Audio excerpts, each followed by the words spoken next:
Hello and welcome to the RWBY podcast. I am the Senate Mediocrity. It is me, high-powered, and we are doing this podcast on the heels of a high-powered, contrivancy, scandal, firing. Yes, words. I'm done. I tried. Someone someone else stop me. I'm talking now, so high-powered doesn't have to anymore. I'm Dude, what the heck? And I am talking to you all with a pretty rough cold here, so I'm sorry if I'm sneezing and have to mute myself a little bit to sneeze or blow my nose or whatever. But yeah, them's the breaks. I'm Robert. I was almost gonna say. And I may be an RT shill, but RT can gen socket for all I can. Gen socket. I am socket card. You may not be on video, but you are at least using the best Genlock character as your avatar right now, so that helps. Yeah, exactly. Either her or she's voiced by Maisie Williams, right? Yep. Yeah. Thought so. Either her or David Tennant, just one of the Brits. The Brits are still the best part of that show. Let's be honest. But we're not talking. I literally have a heater on my lap as we discuss this hot take on Vic Mignogna got fired yesterday. Media, you're breaking up really bad, by the way, on my end. So he got hashtag MeToo'd, even though he didn't actually get hashtag MeToo'd. He got a preemptive hashtag MeToo'd. So, like, did they say that it was in light of, like, new evidence to these allegations? Like, No, they haven't made any... So there's no change in the allegations. They just decided, you know what, all of a sudden these allegations matter, even though they haven't for the last 3 years, so... To be fair, Go ahead. they haven't actually made any official statement beyond... Vic Mignogna is no longer working with us. We're cutting off all due to ties. misconduct. That is true. So they haven't said if it's anything about the allegations. Did they even say misconduct? I think they said something about misconduct in the thing. So yeah. So I know Rooster Teeth fired Vic, and I know some conventions cut him off. Did we know about anybody else doing something similar, or is it just, as of right now, it's just Rooster Teeth and conventions have cut him? So I'm checking the Rooster Teeth. They did not say anything about misconduct. Okay. The quote is effective today. Vic Mignogna is no longer a part of the cast of RWBY, and Rooster Teeth is ending all associations with Mignogna. This will not affect the creative content of. Okay, it will, because anybody they get to try to replace him isn't going to sound the same, so that's fucked. So let's talk about that. Yeah. Let's not get into whether he did or didn't, or whether it's justified. I don't really give a shit. Because no one actually knows. Because nobody actually knows. This one's actually pretty gray, I think, as far as we can tell, and that's not a pun intended. The Russian Rooster is asking for proofs, and there are none. Yeah, so let's just say we don't know, but... Let's just talk about what that means. Do we think that Crow is going to get a new voice actor? Okay, I think there's three options. One is he gets a new voice actor and they act like nothing happened and he stays a character for a while. Two, they kill him off right away. Three, they give him a new voice actor for a short period of time and kill him off, like in this volume. Yeah. I'm guessing... It's one of the second two. I do not think they are gonna, because I still think Crow's days were numbered anyway.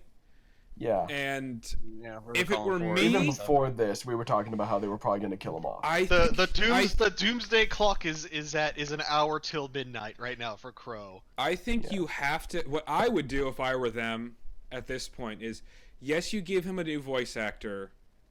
Because you can't just, like, randomly say he's dead or some shit like that. The way they've introed this is there's no way that would make sense. It would be a total cheap shot for a character that a lot of people love. I know I'm not the only one who really loves Crow.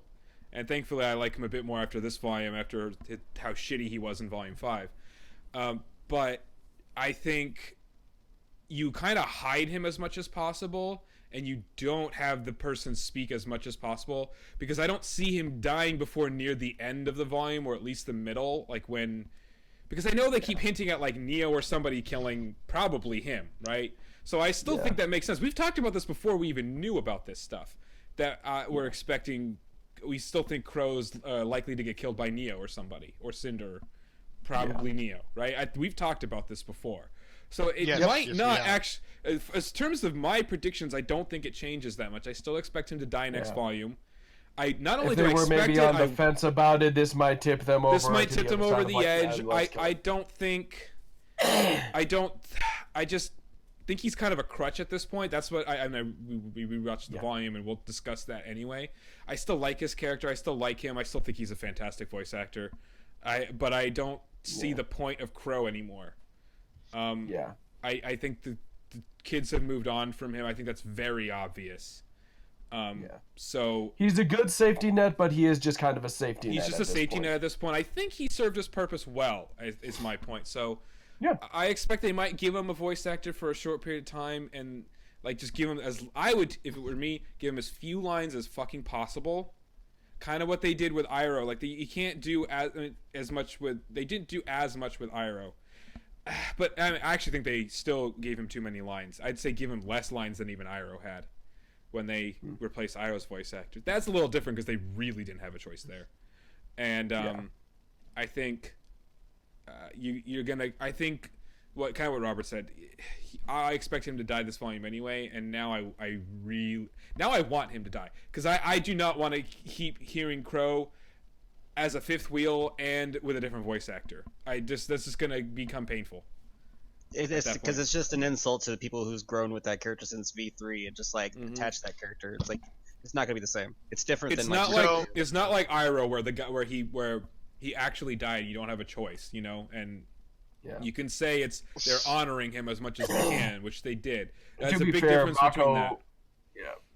And to be fair, Mako died halfway through the Avatar: The Last Airbender series? No, he died more than half because a little more than halfway through the. Okay, so replacing him at that time was okay, but Mako did finish his lines for season 2 of Avatar. For season 2, okay. Yeah. And then he passed away, and they brought in a new actor for season 3, which makes sense because you are right, he did have very few lines in that, and he still did a good job, but. And then Jenny Tartakovsky used that same actor to replace him as Aku for Samurai Jack.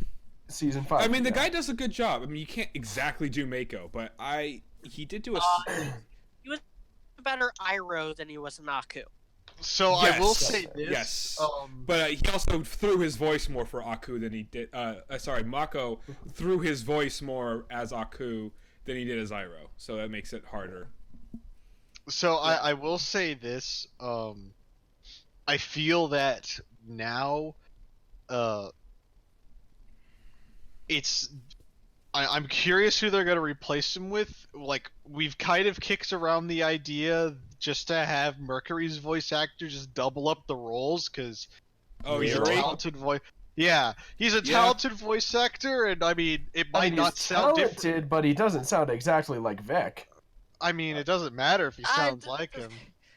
Here's the thing: Vic doesn't sound like Crow either. Like, that's true. Yeah, I know. Crow's. Yeah, so I actually said this in Volume 3, and no disrespect to Vic's talents, but I always felt like almost anyone could have played Crow. Like that voice isn't really hard to do. That's true. And Yuri Lowenthal is a great his range from like Sasuke to Spider-Man to Neil from Camp. That's true. And so I doubt that's the direction they would go in, just because that's a little, that they already have Yuri Lowenthal on loan. Who knows if they'll be able to even convince him to double up. I mean, they could always just be like, "Here's more money," and then he's like, you twisted my arm, so they'd had to pay somebody anyway. They might as well just give Yuri some more money. I'd be fine with that. So here's the other thing too. Also, so I just want to. So for what we know, they start writing the next volume, as the current volume ends, pretty much. Yeah. They started writing the next volume while Volume 6 was still coming out. So they're probably already a weighs into Volume 7. They are early enough into production where if they wanted to kill Crow off, they could easily kill Crow off at any time, if that's what they plan to do. Like, if it was something on their mind, like, oh, we're gonna kill him off in Volume 8, and they're like, they just put a line through 8 and then write a 7, then now is the chance to do it for them. Yeah. So I understand like the thing. I don't really agree with just killing him off just because of the voice actor gone. Yeah. If they have more plans for him, like if they do still have plans for Crow beyond Volume 7, I don't know what those we don't know what those plans would be. You know, they don't even have to kill him. We've been thinking they were going to kill him off before this. Yeah. But if they do, if they have more plans for him that are good past Volume 7, then by all means, hire another voice actor and make it work, I guess. My thing would be if they have plans for 3 more volumes of Crow and they're good, okay, hire a new voice actor and do what you were going to do. If they had him somewhat in Volume 8, I still would rather him just die now. Because, again, I still think thematically it works to kill him now. And, again, this is not because I hate Crow. I hate Oscar. I don't hate Crow. I love Crow. But I still think this volume, if it proves anything, it's that he's dead weight at this point. He's not, and we'll get to that. He's not contributing anything anymore. This volume, he really wasn't contributing anything to the group at all. He was he was a liability, if anything, in most cases. Okay, not to mention which isn't necessarily a bad thing. I mean, it's what we wanted, and yes, they make it part of his and RWBY's character arc. Yes, and it's great. I'm not complaining about the volume. We'll get to that. It's just that I think. Yeah, we talked about this. We know how. Yeah. We know what. We'll get to that also. We know what I want to happen. We need to shed some weight, basically. Anyway, I've said this before. I've said this before. Go ahead, media. I was gonna say that there's something that just with all this, I think not enough people are piecing together that. I really feel like this wasn't Rooster Teeth's call. I feel like it was Otter Media's call. Oh yeah, Rooster that's Teeth the other thing too. Rooster Teeth just got a new parent company a few months ago. Oh, that was Otter Media's call. And they've already mothballed. I think they mothballed Machinima, or Machinima was already mothballed before that. They haven't been mothballing.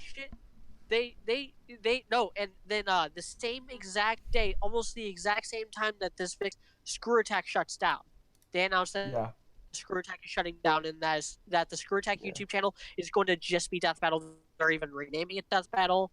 Screw Attack will no longer have their own corner of the Rooster Teeth website, a Death Battle page, and that's it. To be fair, Screw Attack, this is mean, but I never really cared that much about Screw Attack. I never watched anything. But yeah, Otter Media is definitely shedding a lot of weight, and maybe it's just they're trying to cut costs or something. But they're trimming and I feel like they're trying to get ahead of this. And similar to the James Gunn situation, I feel like this was kind of the wrong call, or the wrong time to do the call, because if it's about the allegations, again, we don't actually know why. It could have been contract disputes. It could have been something he actually did on set or in the recording booth, assuming he is even in the recording booth and he doesn't just phone in his lines. It could have been something he did at a convention that they witnessed, like just in the last couple of months. It could have been anything. But assuming it was because of those old allegations that some of them date back over 10 years now, it's the wrong call. Yes. Yeah, it's essentially saying like, oh, this wasn't a problem 3 years ago, and nothing's really changed in these 3 years, but all of a sudden it is a problem, and then it becomes a very transparent way to. But again, as I said, I encourage us not to get into the details about whether this is because again, I think seems like a good guy. Because I think media's right that this probably wasn't even Rooster Teeth's call. So I don't want to shit on Rooster Teeth, honestly, even though we do that sometimes. But I think we do that when it's more justified. I don't feel like, as of right now, we have enough shit on evidence. Their writing process. Yeah, and I don't think, or their lack of effort, or their lack of giving a shit, or sometimes when they don't, give Genlock enough frames per second, or when they don't give RWBY enough frames per second, stuff like that. But that's justified shitting. Well, This we don't know, because we don't know. It's very likely, as Media made some very good points as to why this is very likely not their call, and why it's probably Otter Media's call. So I would say then that it's not really worth getting into all that, because then I don't want to get into shitting on Rooster Teeth or shitting on Vic or all that stuff. It doesn't matter. What matters is that we don't have Crow's voice actor anymore. What does that mean for the show? Also, dude, with Crow's current little like tiny arc stuff, you can't even really use his character to play for like the drunk uncle angle anymore. Yeah, because he can't do that. Like, it is kind of like the time to take him out. Yeah, that's what I feel like. And again, whenever he gets over his alcoholism, that's the death flag. Yep. It never gives out on him. It's just the thing is, like I said, I mean, I've said well before I knew anything about this that I want him gone by the end of this volume. Even though I like his character, I've really enjoyed Crow. But I just think it's time anyway. So it makes sense from the writing standpoint that we see is going to happen. Yeah. To be honest, but I'm still very angry at all this. It doesn't make any fucking sense to me. It's dumb. I hate it. Yeah. Yeah. It makes too much sense to me, which is why. Yeah. So anyway, do we want to? Anyways. But to the volume, we had a volume. Guys. Yeah, we had a volume. Let's get into the volume, because I want to say that, as Media said, after watching this all the way through again, actually first time watching it all the way through, this was a really good volume. I actually liked it a lot more on full straight watch through on binge watch mode. Yeah. I mean, there's still like some points I have that I don't like. Oscar is still a fucking idiot, and I still hate him. He's still by far the worst part of this show. That whole thing where they skipped over his whole thing and they acted like this. When Jean says this team is not the same without you, Oscar, is still Jean, I'm gonna stab you in the face with your own sword, okay? When you say shit like that, it's so Leave retarded. My boy Sean alone. I will shield my boy Sean with my body. I mean, the thing is, he's not wrong. The team isn't the same without Oscar. It's better without him, okay? Yeah. But other than that, and the fact that Cordovan is still such a fucking joke of a character, and she could have been so good if she was just more angry and less of a fucking joke. And the volume is still like, I don't know, maybe if they'd actually known what would, like, I don't know, maybe if they were better at comedy and actually tried to make, like, I don't know, done a better job of making her funny, or maybe if but they they're just not made her bad more at comedy. serious. Camp is hilarious. Yeah, that's the true. thing. Camp I don't is know. Yeah, it's like, mainly the off-screen character development that Oscar gets. It kind of throws a wrench in anything. It's not just that, but that's the biggest point. Because I like Oscar. I know. Because the whole Jin thing, like, that was like, it's like, okay, he's kind of working his way up, and then like they keep giving him off-screen development, and it's big. That's true. Yes, he almost became not the worst character. That's the only thing that pisses me off. He almost became not the worst character in the show when he tried to help them, and then he went back to being the worst character in the show. They're like, no, we still have to fuck you over. So besides that, though, I really enjoyed it. There's a lot that happened, and especially for the characters, like this volume did so much for RWBY. Do you want to go character by character? Let's go character by character. I agree. Yeah. One thing I wanted to talk about real quick. That this volume was probably the most it's not the most watchable, but it's like the second most watchable volume. Like, if you're gonna sit down and do it all in one go, I'd say it's like the most. Top 3. I'd say, most. It's in the top 3. You mean watchable as in easiest to watch in a row? I'd say like from start to beginning, it's probably the easiest to watch because from start to beginning. It has road bumps in the volume, but the road bumps are nowhere near as bad as some of the other volumes. Okay, That's volume 5. okay, I get what you're saying. It's the most consistent. I was thinking that, like, I don't know about that, just because there's a lot of things that are like really. Volume 4 exists. No, I see. No, it's very slow and contemplative and deliberate. There's a lot of there's some problems in here that are kind of first draft problems that you could, like. You're like, how did nobody think to add in one scene of Adam in the middle of the volume to set up that he's still out there, or another first draft problem. Forgot to have the scene where Oscar actually goes through his little character arc. Like those are what I mean by first draft problems. Things that because it's clear that they write it episode to episode by episode. Like, okay, the general outline, like a 10 bullet point outline. We gotta turn this into 14 episodes. So then they write an episode, write an episode, write an episode, write an episode, and then sometimes they'll go back and put it like, oh, we're doing that. This is going to happen. Let's throw in a line here that sets up for it. They need to do more of that going forward. And the extra people, I think the extra people help. The people that they have looking at the scripts. Yeah, because script editors, they have like, what, 5, 4? Yeah, Volume 6, you still have the amount of first draft type problems.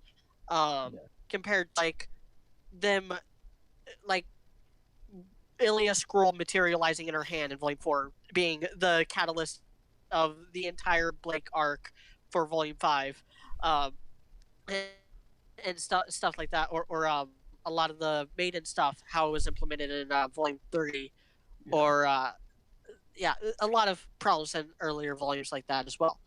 And because of that, one criticism I've seen is that it's this volume?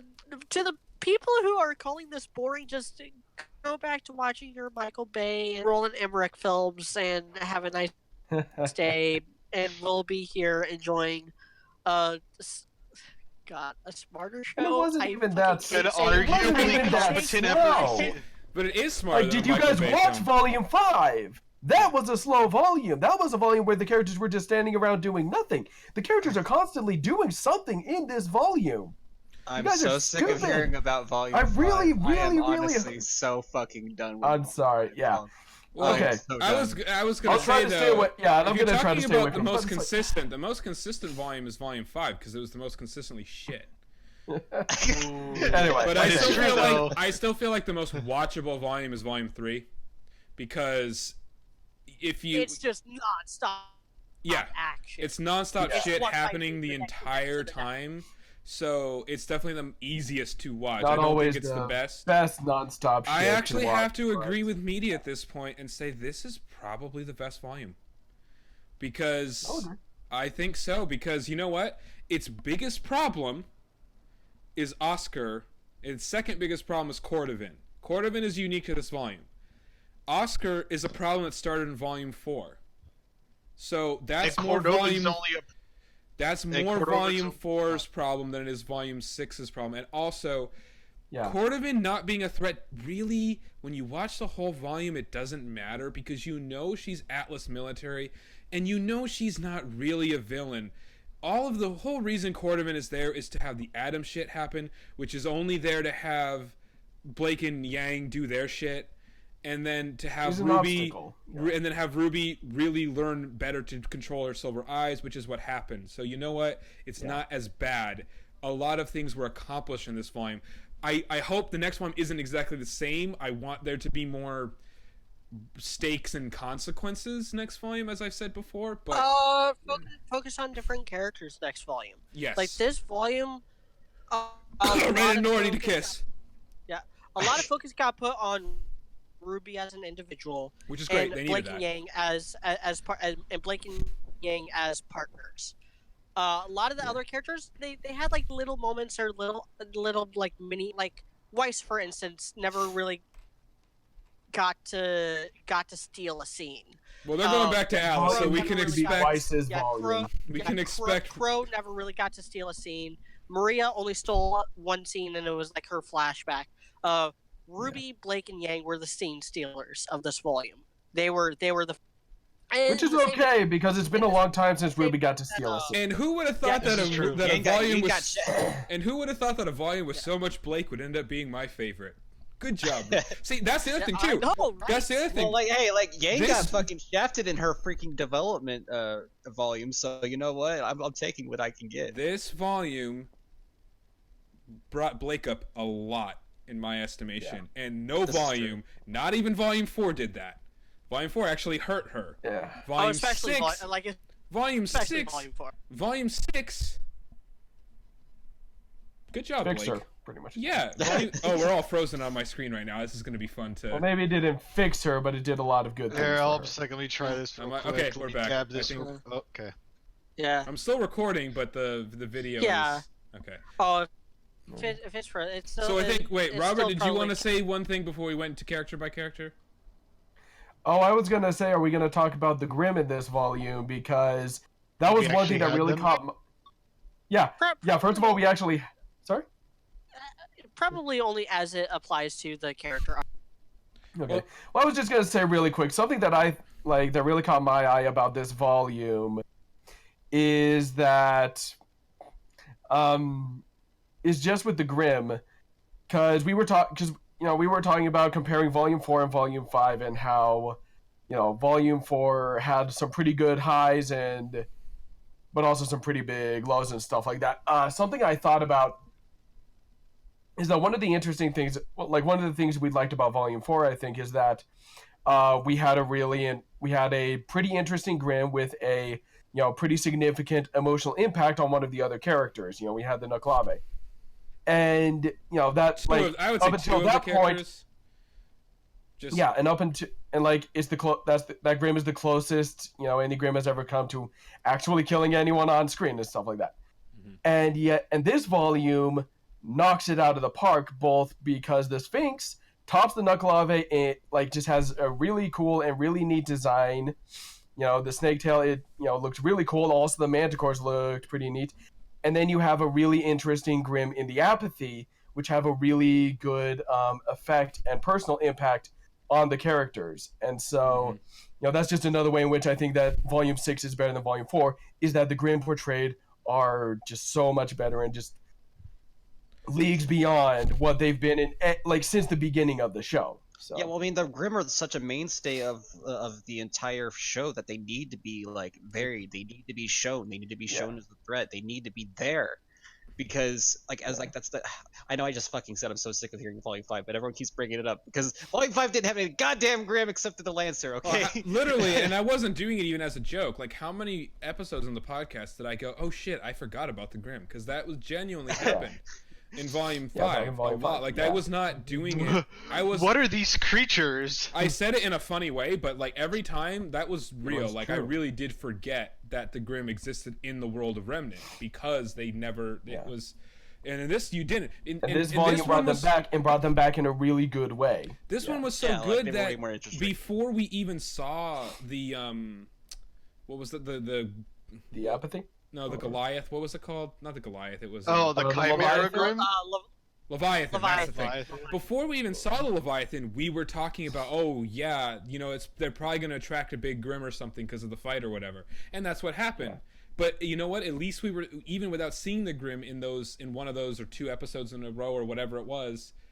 They were on the forefront of our minds. They were on the forefront of our minds because of the first episode and the second episode and the apathy and all that. So that's really good. That you're right. That's a great point. That even when they weren't on screen, we were remembering them. We were remembering that the Grimm are a huge part of this world. So yeah. So that was just something I wanted to talk about.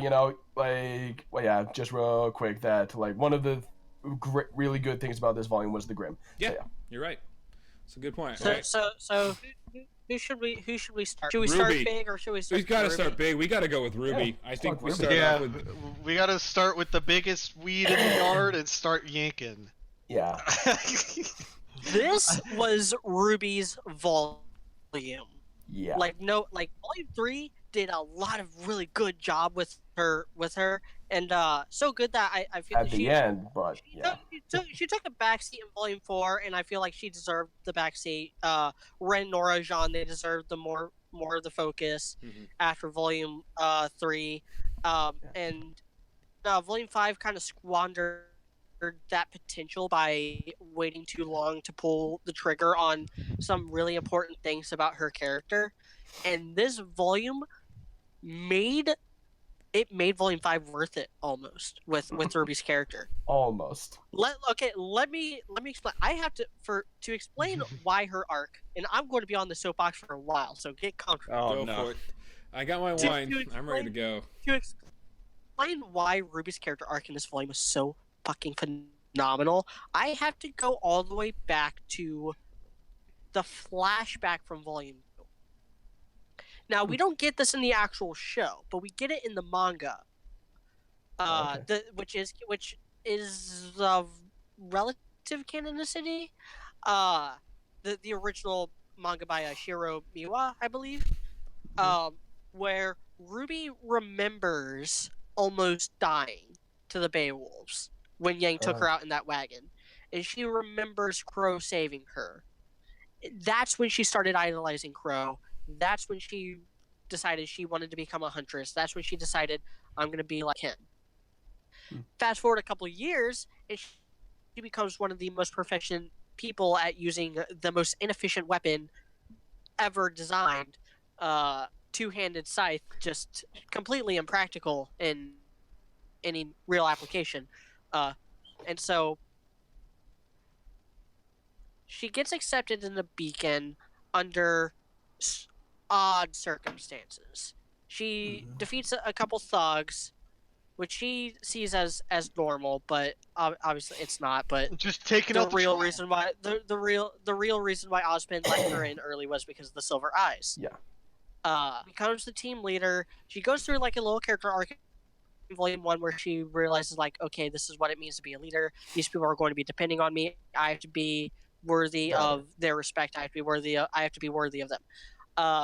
Volume 2 fleshed out her ideals as a huntress and how it kind of she doesn't called even back really to say a some word.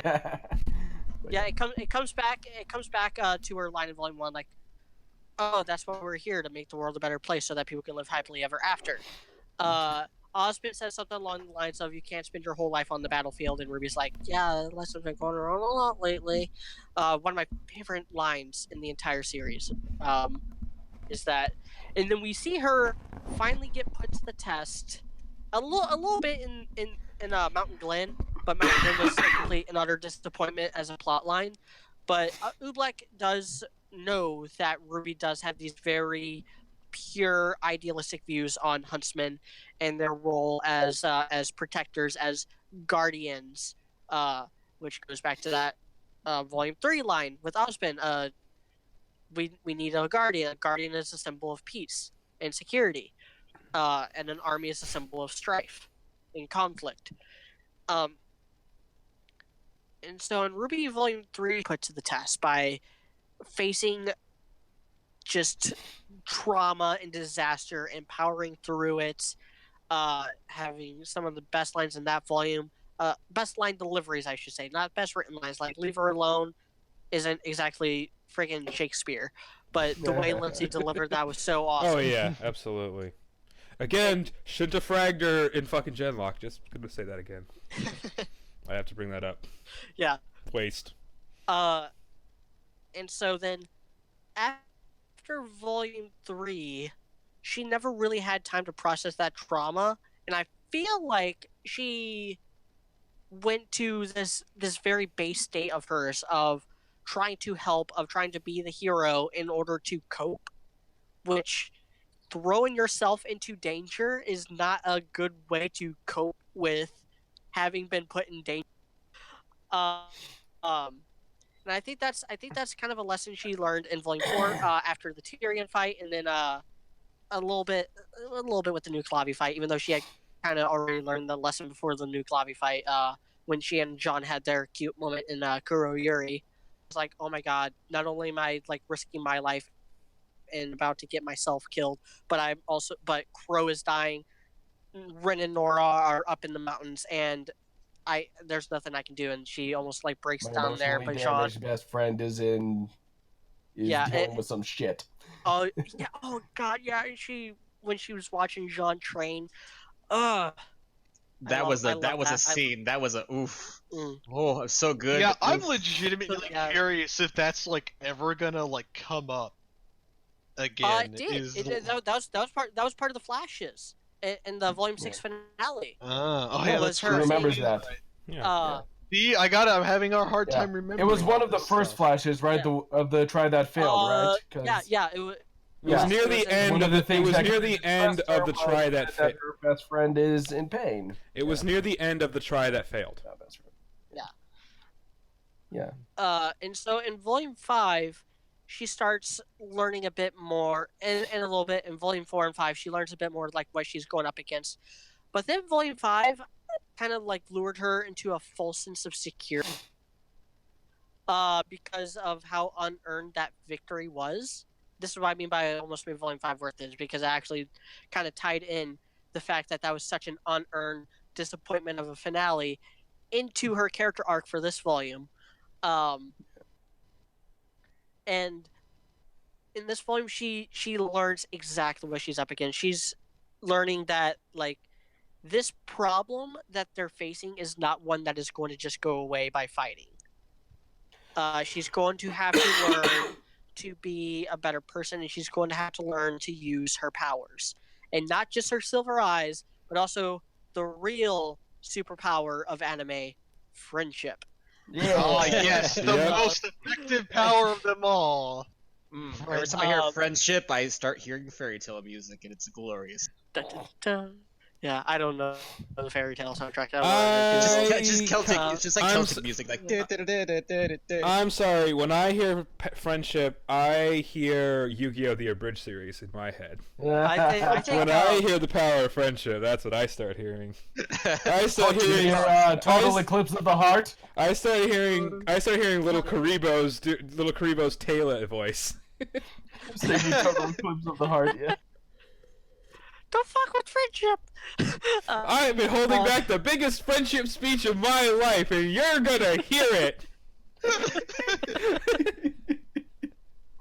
So then, Friendship good, must find friends. and she finds herself. Another and she mind finds herself. destroyed. Yep. Well, and RWBY throughout this volume finds herself in a position where she's having to be strong, not just for everyone involved. Mm-hmm. She's having to like carry the team, basically, and she really does during the apathy stuff. Yeah, which she is does. probably the highlight. Which is probably the highlight of this volume. It is. It is. Yeah. Like she's the one who has to tell Weiss, like, we can't just give up. We have to go to Atlas. We have to see this through to the end. We have to tell Ironwood. We have to warn him. And with Oscar, like I don't know if I could trust Oscar, but I'm going to try because that's just the right thing to do. She's the one who calls for Jean. She made the beginning like, I promise we'll be back. We won't meet again in Argus. And then they have their moment when they reunite in Argus. I told you we'd be back. And they have their hug, and I just like squee like a girl. To quote media, when I saw that scene, Must resist the. yes. No, it's That was a shiptacular moment for sure. Very. yeah. Yeah. And then like and then also having to be strong for Crow, which is a position she is not comfortable with at all. No, she's not. Yeah. But she does it anyway. You're making me be the adult here, and it's not a good look on me. Yeah. That's her idol. That's her hero.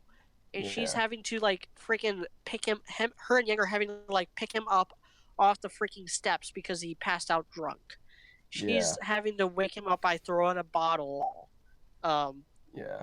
Which keeps them all from dying, by the way, if you don't remember that. They could all just died in their sleep. Had RWBY not woken up when she did, they would all have been dead. Probably, yeah. And you see this kind of ideal, because I think we'll get to Maria later, but in a sentence, Maria is the RWBY who gave. That's a pretty good comparison. I don't think very good. I don't think we heard you because you cut out again, media.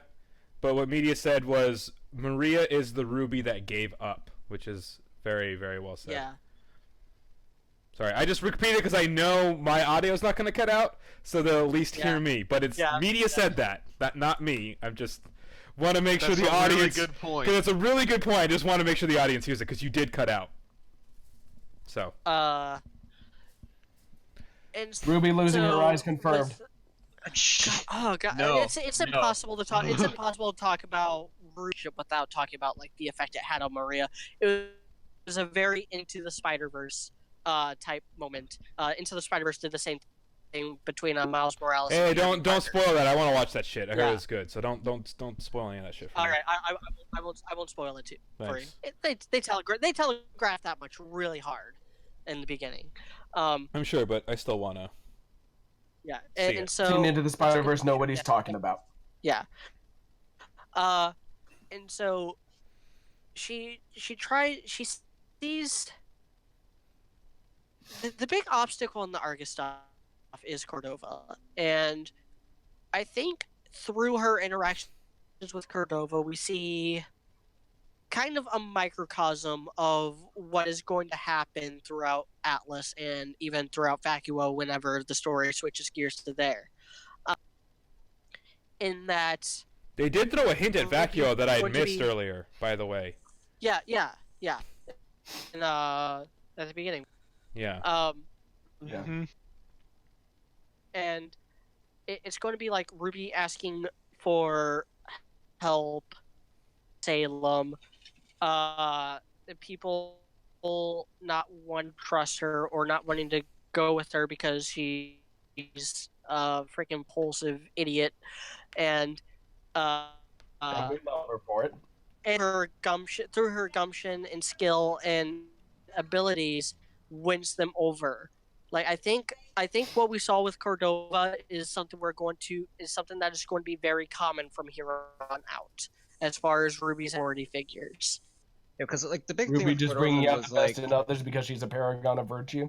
yeah, basically because she was just because Corda was just basically like fuck everything, it's your fault. The Arcus is gonna be destroyed because of this, and then it's like they're not running, they're staying to fight. Yeah. Like Yeah. that Yeah. kind of changed things for her a little bit. And then the one last lesson she learns is that it's not about destroying what you hate; it's about protecting. Except in this context, it actually works. Like Yeah. No, it does. And that was did it something that, better than the so that last was something that, that was something that kind of bugged me about this was when I first watched the finale, something that kind of bugged me is I was like, oh yeah, Ruby's Silver Eyes were a thing. I thought we already addressed that. But no, Maria did talk to RWBY, when they had their little talk in the garden. Maria said, you have to be able to get into a mindset where you can use these at will and stuff like that, without any pep talk from me. And so that's what this finale was, is RWBY figuring that out. And again, like she said, trial by fire, which was really good. So. Yeah, and through RWBY and a couple other characters who we'll get to later, this volume I think did a better job at making good on the whole rising over trauma promise that was made in the lead up to Volume 4. Like we were all told that like Volume 4 is about like processing trauma and about rising above it, and we got that. And it was good. It was decently done, but Volume 6 it made good on those promises a lot better by actually bringing a lot of those arcs that were introduced in Volume 4 to full stop closure. Yeah. And one of them was RWBY processing her trauma and realizing that like she had her Luffy moment. For all you One Piece fans, for all the people who haven't read One Piece, read it, don't watch it.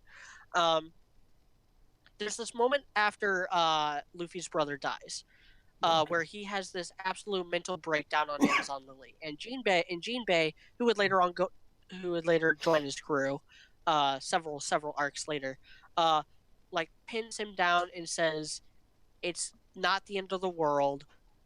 You still have something. Count them. What do you have?" And he counts his crewmates. He's like, he starts going one by one until he counts to 8, and it's like, I still have my crew. They're still out there. Moment here, and she did it without having to be pinned down by a Jinbei type character, where she realized that like even though she's lost her mom, she's lost Penny, she's lost Pyrrha, she's had to see Jean deal with that loss. She's had to see Yang deal with the loss of her arm, Blake her BS, Weiss deal with her family BS. They're still together. They still have each other, and they can do this. They can do this. They can win. And that's what triggers the Silver Eyes, is all the happy moments and moments of like. That's what triggers her Patronus. Things I'm sorry, I just couldn't get that out of my head. I couldn't stop thinking about that when I watched this, and I was just like, oh my gosh, Silver Eyes are totally a Patronus. Which I am totally fine with. I'm fine with that too, but that's funny. I was thinking the exact same thing when I rewatched it, especially. I was like... people have been making that joke since. She's like, Jin, how do I expect a Patronum? The first time where I was all like, oh yeah, they're totally a Patronus. Yeah, which is fine. I'm actually totally cool with that. The Patronus didn't make Harry OP either, so we're good. It didn't. That's true. Next time, when she does her major thing with her Silver Eyes, it's just come on, Robert. It's just Summer Rose. It's just Summer Rose pops up and just like does her thing. Come on, Robert. We all know that Expelliarmus is what made Harry overpowered. Oh yeah, totally. No, that's ridiculous. He put all of his points into Expelliarmus. He had no luck. He had pretty low skill. He had no charm. All he had was Expelliarmus. That's what he had. But hey, it won him the game. So you know what? It doesn't matter. But no. Anybody who says that RWBY is a bad main character or doesn't actually have development or progression at this point, you're a fucking idiot. You're a retard. You're a dipshit. You can fuck off. If you say that, especially after this volume. I want to say there are some people who still kind of say that. I've heard that. There are. And you're literally an idiot. There is the too little too late argument That's different though. I'm not gonna argue. I think it's too. I think it's too early to be calling anything too late. Yeah, we don't know how much longer the show's going on, to be honest. And considering how far Red vs. Blue is going, I mean, I'm expecting at least... I'm not saying I want that, but I'm expecting at least 10 volumes from RWBY. At least 10. Yeah, probably. Yeah. But that's kind of where Vex was coming from in some of his videos. Like, hey, it would have been nice to have this development in Volume 5. I'm not arguing that. And he's not wrong. He's not wrong about that. Wrong. Yes, I agree that RWBY should have done all this later, but you can't say that she's a shit character now. Yeah. It would have been nice to have these character moments, or like to have these aspects of her character highlighted more in earlier volumes. Like, I think that, this big moment of closure with the Silver Eyes, I think that was good. But. Well, that's actually a symptom of a bigger problem with Volumes 1 and 2, in that nothing actual characters didn't really do anything. And when they did, it was because of RWBY. Like, it was RWBY's idea to go to Mountain Glen. Yeah. Just as an example. We mail ourselves there, which that was like over the course of 2 volumes. That's 24 episodes. There was only like 2 episodes where they decided to actually like, hey, let's go and do something. Yeah. And like I said last week, this is the first volume where they're being given choices. Again, like the choices are basically selfish or selfless. But it's still good that like we can see RWBY making this, like, choosing between 2 choices. So yeah, that's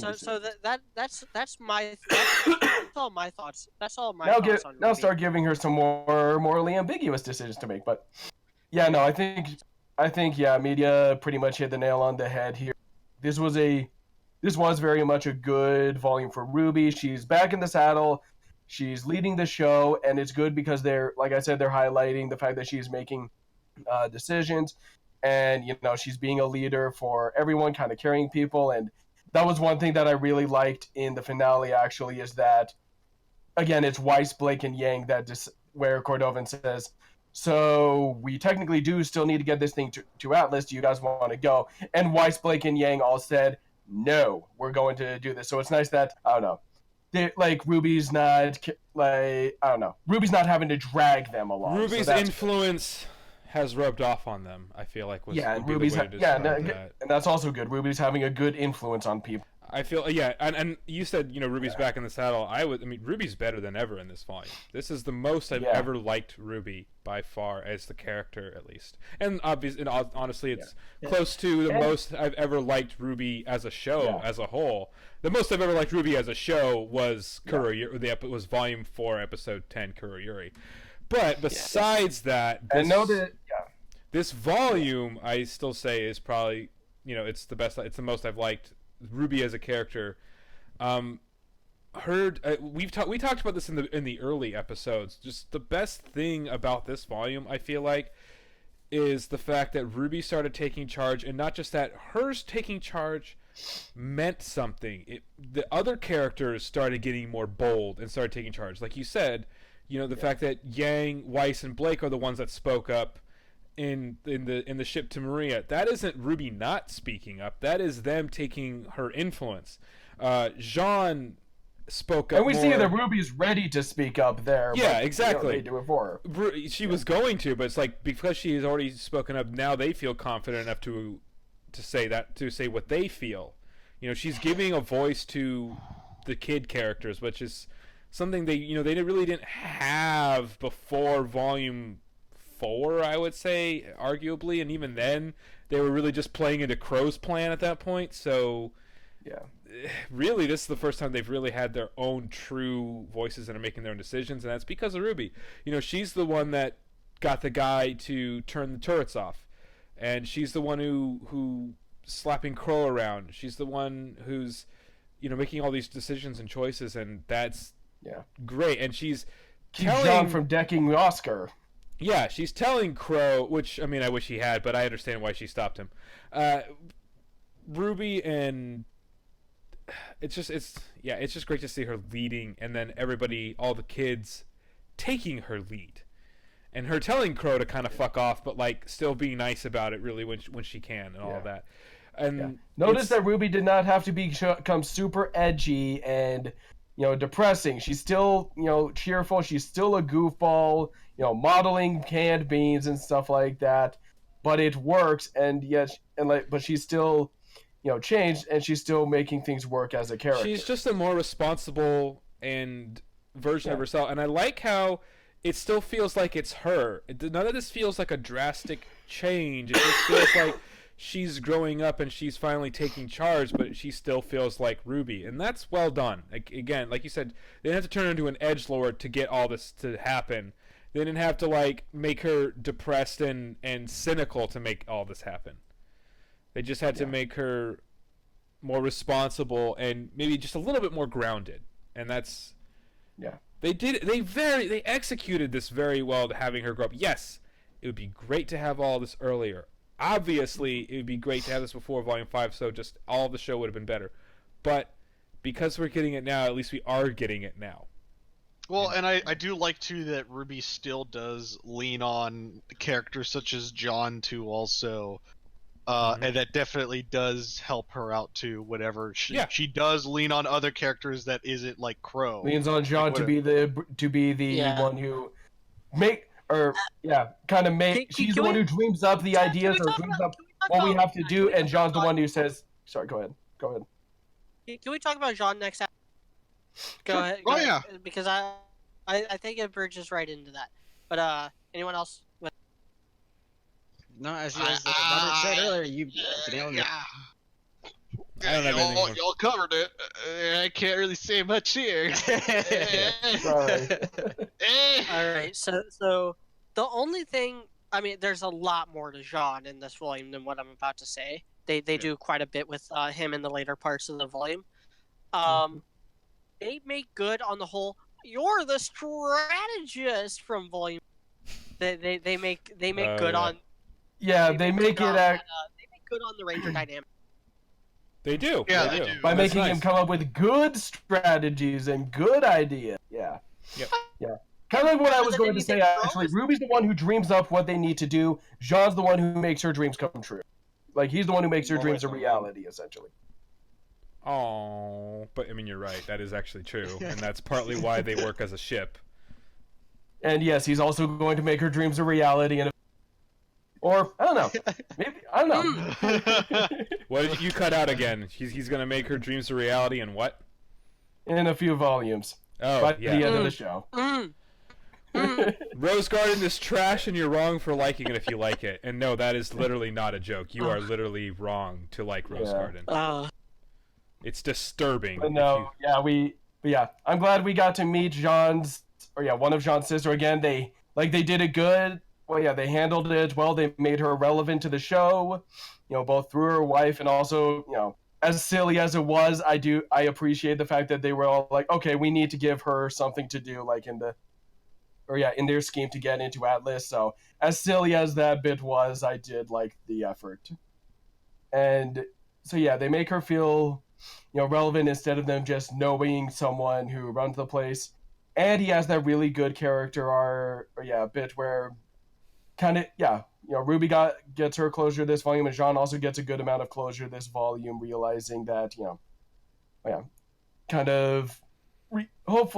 think something that some people pointed out is that, and that Ren and Nora seem to finally kind of recognize with this volume is, and I guess what they really recognize is him in the last volume, in volume 5, is that, he's kind of, I don't know, coasting along and doesn't really care if he lives or dies, and that's bad.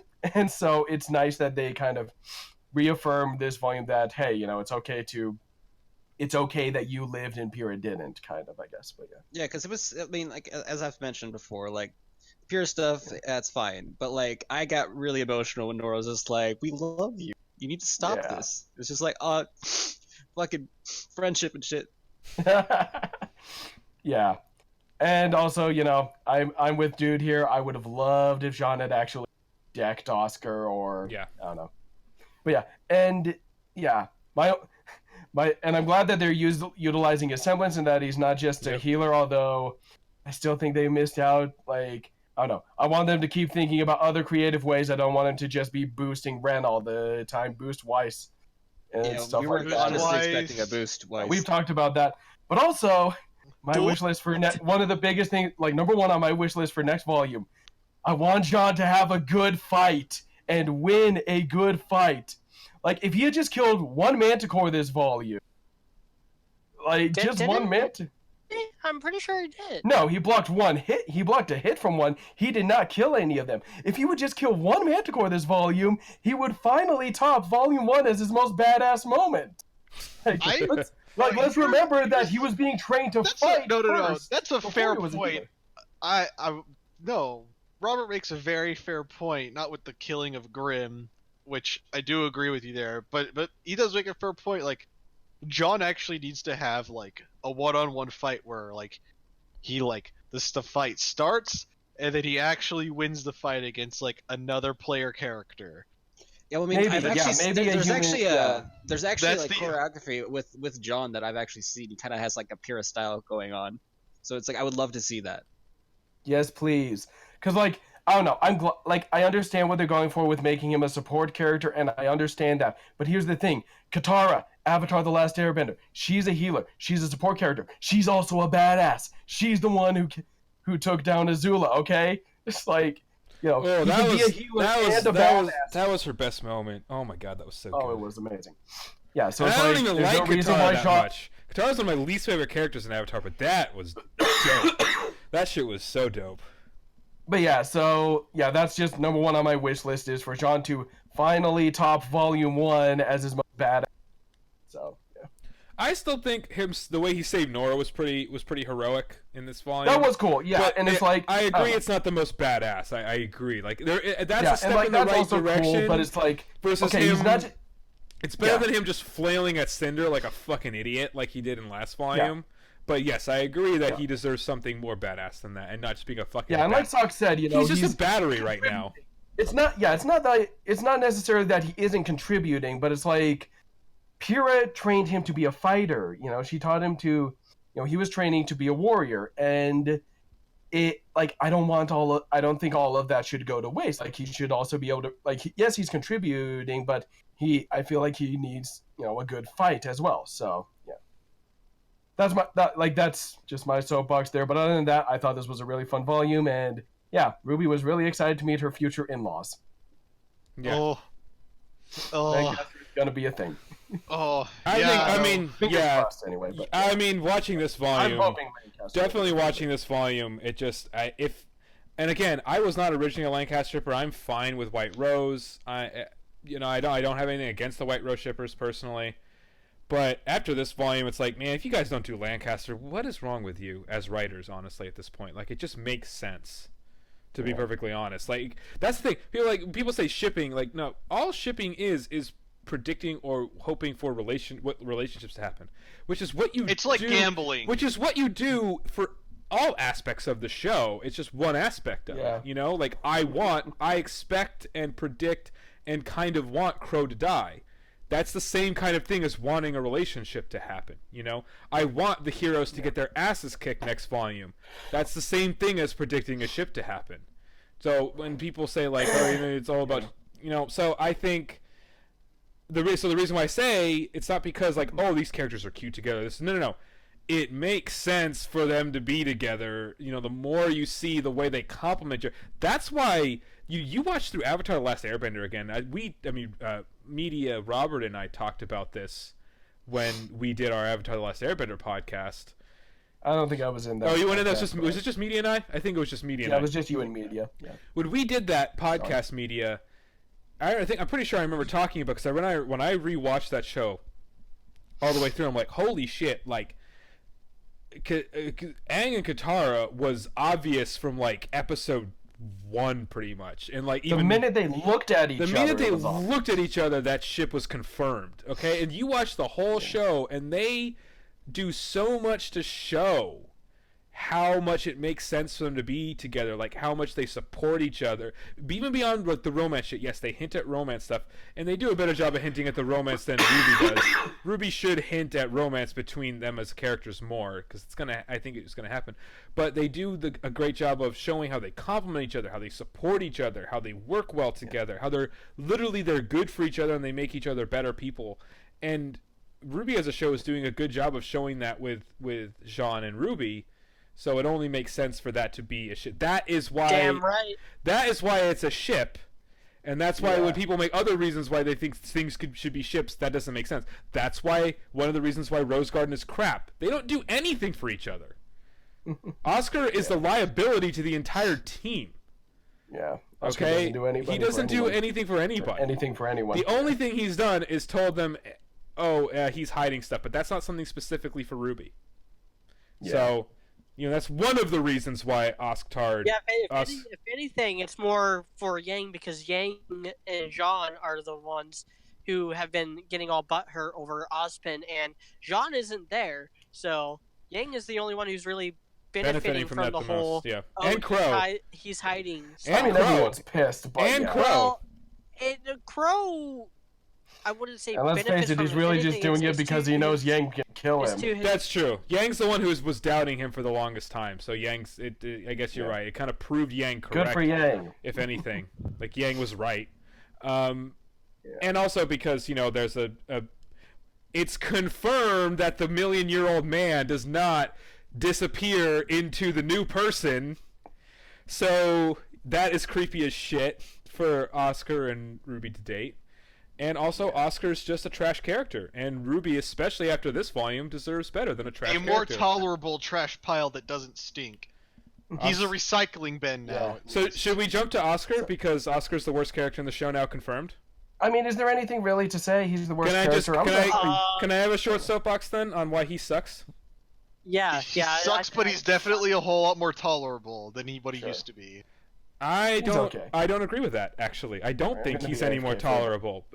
He was more tolerable when... Make the same mistakes. They make the same mistakes they made in Volume 4. Yep, exactly. That's the problem. So, he did do one good thing this volume, and that was when he warned them by saying he's trying to hide something, blah, blah, blah. But they completely ruined that with everything that he does in the rest of the volume, honestly. He's fucking useless. He's dead weight, and every time he opens his fucking mouth, I want to punch him in the face because he says stupid shit. And the reason why is because they keep trying to make him relevant, and they're trying to force us to care about him. And I can only hope that's because they're gonna kill him and they want it to be an emotional moment. It won't be, But I hope they kill him. I hope that's why, because he needs to get the fuck out, because he doesn't add anything to the group. It's obvious that Ozpin can't be trusted, and so there's no reason for them to be aligned really with Ozpin anymore.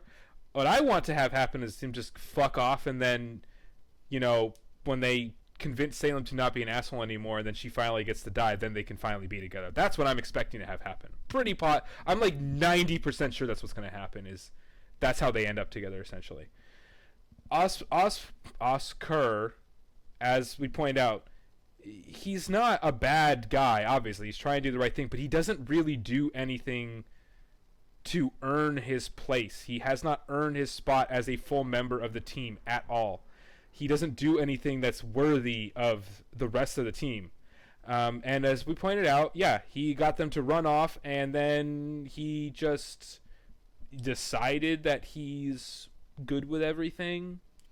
The only way they can fix all of that stuff is if it turns out that, like, Ozpin is, like, brainwashing him into being okay with all of this. That would be interesting, because that would be the only way they can explain why they didn't show him deciding to, one, go on the journey in Volume 4, and two, stay on the journey and go buy clothes in Volume 6. The only way they can actually explain that without it just being bad writing is if all along it turned out that Ozpin was, like, convincing him, like, subconsciously and controlling him like an asshole.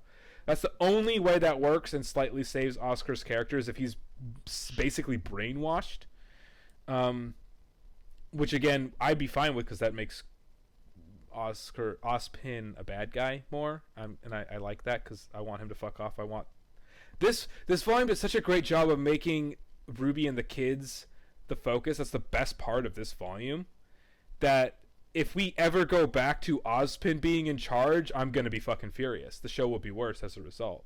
I don't want to go back to that shit anymore. But yeah, anytime Oscar opens his mouth, he's an idiot, and he just says dumb shit. Like in the first episode where he's like, "Oh, it makes me glad that people like us are in charge instead of them," or whatever. It's like, what the fuck are you even saying? And then when he's like, "Oh yeah, sorry guys. Oh no, the roast." Like, Jesus Christ, shut up. Like, really? You said everybody on a wild goose chase and all I did was buy clothes?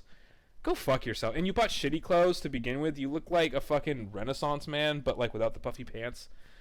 Just, he's useless. He doesn't perfect pants. He doesn't add anything to the show. He detracts and from they try to make him feel important at the very end when they're all, oh, he managed to land a plane. It's like, big fucking whoop. It's like RWBY just jumped into I feel what all the pilot listeners are like. Landing's the most difficult part of flying. The other thing is he makes other people say dumb things too. That's the other issue. Is the worst line in the volume is when Jean says, "Oh, the team isn't the same without you, Oscar." Does anybody believe that? If you believe that, you haven't been watching this show. Like, that is such a forced line that is clearly there because the writers want us to care about Oscar. It's so bad. We're not going. God. And you know what? The best thing is now it's very clear that Oscar is the worst character in the show. Blake's not next to him anymore. So you know what? Yeah. Thank you, Volume 6, for at least... We might as well talk about Blake now. Since... I like how these characters are just getting lined up. Hold on. In RWBY's defense, in that final episode when she's talking about Oscar landing the plane, she was grasping at straws, looking for something to take the attention off her because she wants to be a normal girl with normal needs. Yeah, a normal girl with normal needs, and her autism was flaring up bad. Oh. Yeah. So yeah, let's go into... And unfortunately, that is kind of the most plot twist. This whole show has just been an allegory for Asperger's the entire... So can we even talk about Blake without talking about Yang together? I don't think so. I think we can. This is a good volume for them. I don't think this is talking about Blake and Yang. This is talking about Bumblebee at this point. Because honestly, after here's a no. Honestly, I know shipping names give me an internal cringe as well, even though I love the art and stuff, but hearing the Who hasn't done commitments- Yang? Oh God. That's not canon. That's from Just Act. That's Anyway, It was Nora's idea after all. Okay. but sorry, the reason that annoys me is because I kind of want to talk about Adam now, but They're all together. You gotta take them all as one. we can't you talk can't talk about- about any of those three without talking about the other okay, two. so we're just gonna talk about all three of them. And Yeah, you have to, because okay, upon watching this whole volume, like, it's the relationship between Blake and Yang, platonic or romantic, and spoiler alert, after watching this volume through as a whole, I'm really leaning romantic at this point. I mean, Adam literally says, "What does she see in you?"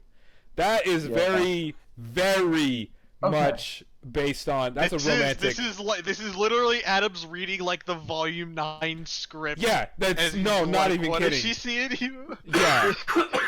You don't see that. You don't say that into a platonic relationship. That doesn't make sense. You say that's a romance-based thing to say. I agree the baiting is still a problem, but if they choose to go with this, or at least confront Black Sun versus Bumblebee, then this volume was great for them, and I love what they did. So. Okay, so I have a bit of a soapbox that I want to go about Adam's character. We've been talking about this for weeks now, but apparently it's a big issue all of a sudden, which, you know, in and of itself is It's like, it's kind of weird, but people. yeah, for some people, apparently people like, I don't know, when I see people bitching about this volume, this seems to be the big thing that they bitch about, is the killing off of Adam. So here's the thing. Yes, Adam has been wasted, like, has massive amounts of potential that has gone to waste pretty much up until these last 3 episodes with him in it. All right, he has, you know, just not been utilized properly. He had so much potential when he first started out, and it all just went to waste with volume 3, definitely with volume 4, absolutely with volume 5, and this volume was the first time, that he felt like a threat again, and so that is, like, it is a shame that this is essentially the most interesting he's been since the show started, when this should have been, like, the ground level of how interesting he can be. Like, basically all he really did in this these last 3 episodes was once again flash his, the remainder of, flash that, once again flash us his enormous potential, and, then tuck it away again and get sent out. But here's the thing, his, like, I don't know. And so, like, that, like, even with all, I don't know, with the introduction of his scar and all that, he still wasn't all that, like, that was still just a little thing, and his dialogue is still just, well, what do, generic soap opera abusive boyfriends say in this situation, essentially. Like, that's pretty much what every single one of his lines was. Yeah, we talked about that. Yeah, but he still managed to be very interesting to the point that people I think they're a lot more annoyed with his death than they would have been if there had been, like, no change from his character in volume, from the way he was after volume 5. I don't think anyone would have cared. I know that I know for a fact that when we were talking about, okay, volume 5 just happened, volume 6 is going to happen, honestly, and we didn't care if they killed Adam. Like, we wouldn't have cared. In this volume, we were like, oh man, that's kind of a bummer. Yeah, Rooster Teeth made us care about Adam dying. Yeah, just saying something. Yeah, exactly. They made us care about Adam dying. I think they made a lot of people care about Adam, and that's pretty impressive. Didn't one of the reviewers quit because Adam died? Quite a few, actually. Yeah, quite a few people, and I think we'll see whenever volume 7 rolls around, as they want you to believe. But yeah, a few people have apparently claimed this is the reason for dropping the show. I think that's bullshit. I think they're just I think they're retarded. I think they're idiots for that being their reason. But yeah, so it is a shame that this is the most interesting been series. However, we have to remember he is not the main character. He did not, like, as an opponent, as an antagonist, his purpose is to essentially be an obstacle to help build Blake and Yang's character. He can no longer do, like, after this volume, there was nowhere left for them to go with that. So it makes sense that they killed him off when they did. Again, it sucks that he wasn't more interesting beforehand. I think it might have actually been really cool. This is something I'm thinking about for my fanfiction, but it might have been cool if they had done some tie-ins to him and Weiss with like him showing up at the Battle of Beacon, seeing Weiss going after her, and Blake basically, like jumps in to defend her and just yells at Weiss to fucking run and stuff like that. And like that's where we see that the brand and stuff like that. That might have been interesting, but kind of like how maybe this final battle and maybe this final battle is like a 3-on-1, which Adam would probably love. But anyway, so Adam, like, even though it sucks that Adam's character was treated the way he was up until this point, and honestly, I think as interesting as it was, I think it was mostly by accident. Like, it was mostly just, okay, we have to have him take off the mask because people want to know what's underneath it, even though we really don't care all that much. So I think they just half-assed, like, I think they were just like, okay, we have to make him feel like a bit of a little more of a threat, but other than that, we don't really give a shit about his character. And so, like, I think they just I think, like, honestly, it was a very half-assed effort, still a very successful one. But the death, and so that sucks. It does suck. But his death did come at the proper time. There's nothing left for them to do with his character at this point. They can't just shoot, like, all of a sudden make him a part of Weiss. So it's, it makes sense that he's no longer in the show. And, yeah, people just need to calm down. Also, Adam did, like, I see people saying, oh, Adam only died for Bumblebee. Here's the thing. He did not die for the Bumblebee ship. He died for Blake, and this is why I kind of have a problem with us just saying, like, Bumblebee and stuff like that, is because he died for Blake and Yang as characters, and that's one area where I get a little annoyed with ships, is that people tend to forget, I don't know, some people tend to think only about the ship itself and not the characters involved. Arcos! But, so, that's why I've become so frustrated with Arcos lately, is because people forget that Jean's a person, and anyway. But so, yeah, Adam did not die for Bumblebee, he died for Blake and Yang, so I don't know. That's the big thing there. Or Bumblebee, if that's what happens. But either way, it's still Blake and Yang. Yeah. But I get what you're saying. Yeah, whatever happens, like, he died, and it's right, and it makes sense that he died at the hands of Blake and Yang. Yes. Because, romantic or not, this was, like, the proper way. These were definitely the two characters who had the most beef with him and had the most right to kill him. So. Yes. Agreed. Anyway, that's my soapbox. People need to stop bitching about Adam's death. Like, I don't know. And maybe just bitch about everything in the previous volumes leading up to it, because that's kind of justified. So. Yeah. I'm making a video about that sometime later this month, maybe not. I'll make the video eventually during this off season. It's just after the Valentine's Day special, which I'm going to be working on for the rest of this week and a half. Cool. I'm doing my volume 6, kind of the art and effort of RWBY volume 6, and then if we're still well into February, if we still have plenty of time left in February, then I'll do the Bumblebee video. If not, I gotta start working on my red versus blue stuff, because that's what March is going to be. You're going to do the Bumblebee video eventually, though, right? Yes. Okay, yes. Good. Absolutely. Good. I think it needs to be done. I don't know. So, I agree with Robert. Sorry, I kind of waffled there. I remember I have to, take back things I said and, admit I was wrong. And I'm happy to do that. As I've said before, I know some people have said, you're too strong in your opinions, but I will happily take something back if the show or the writers prove me wrong. And I have to admit, my reservations about Adam being used here and about him dying here, upon watching this volume all the way through as a whole, I have to admit this actually worked really, really well and is one of the better things they could have done. So I have to admit I was wrong about that, and I'm happy that I was, because I really enjoyed the way this was implemented and how it worked. Like, you watch the whole thing through and you see that he's just so desperate and broken at the end of volume 5, like when he shows up at the beginning, that little peak of him they get it in the beginning of Volume 1 or Volume 6, sorry, of Episode 1 or whatever it was, Episode 1 or 2.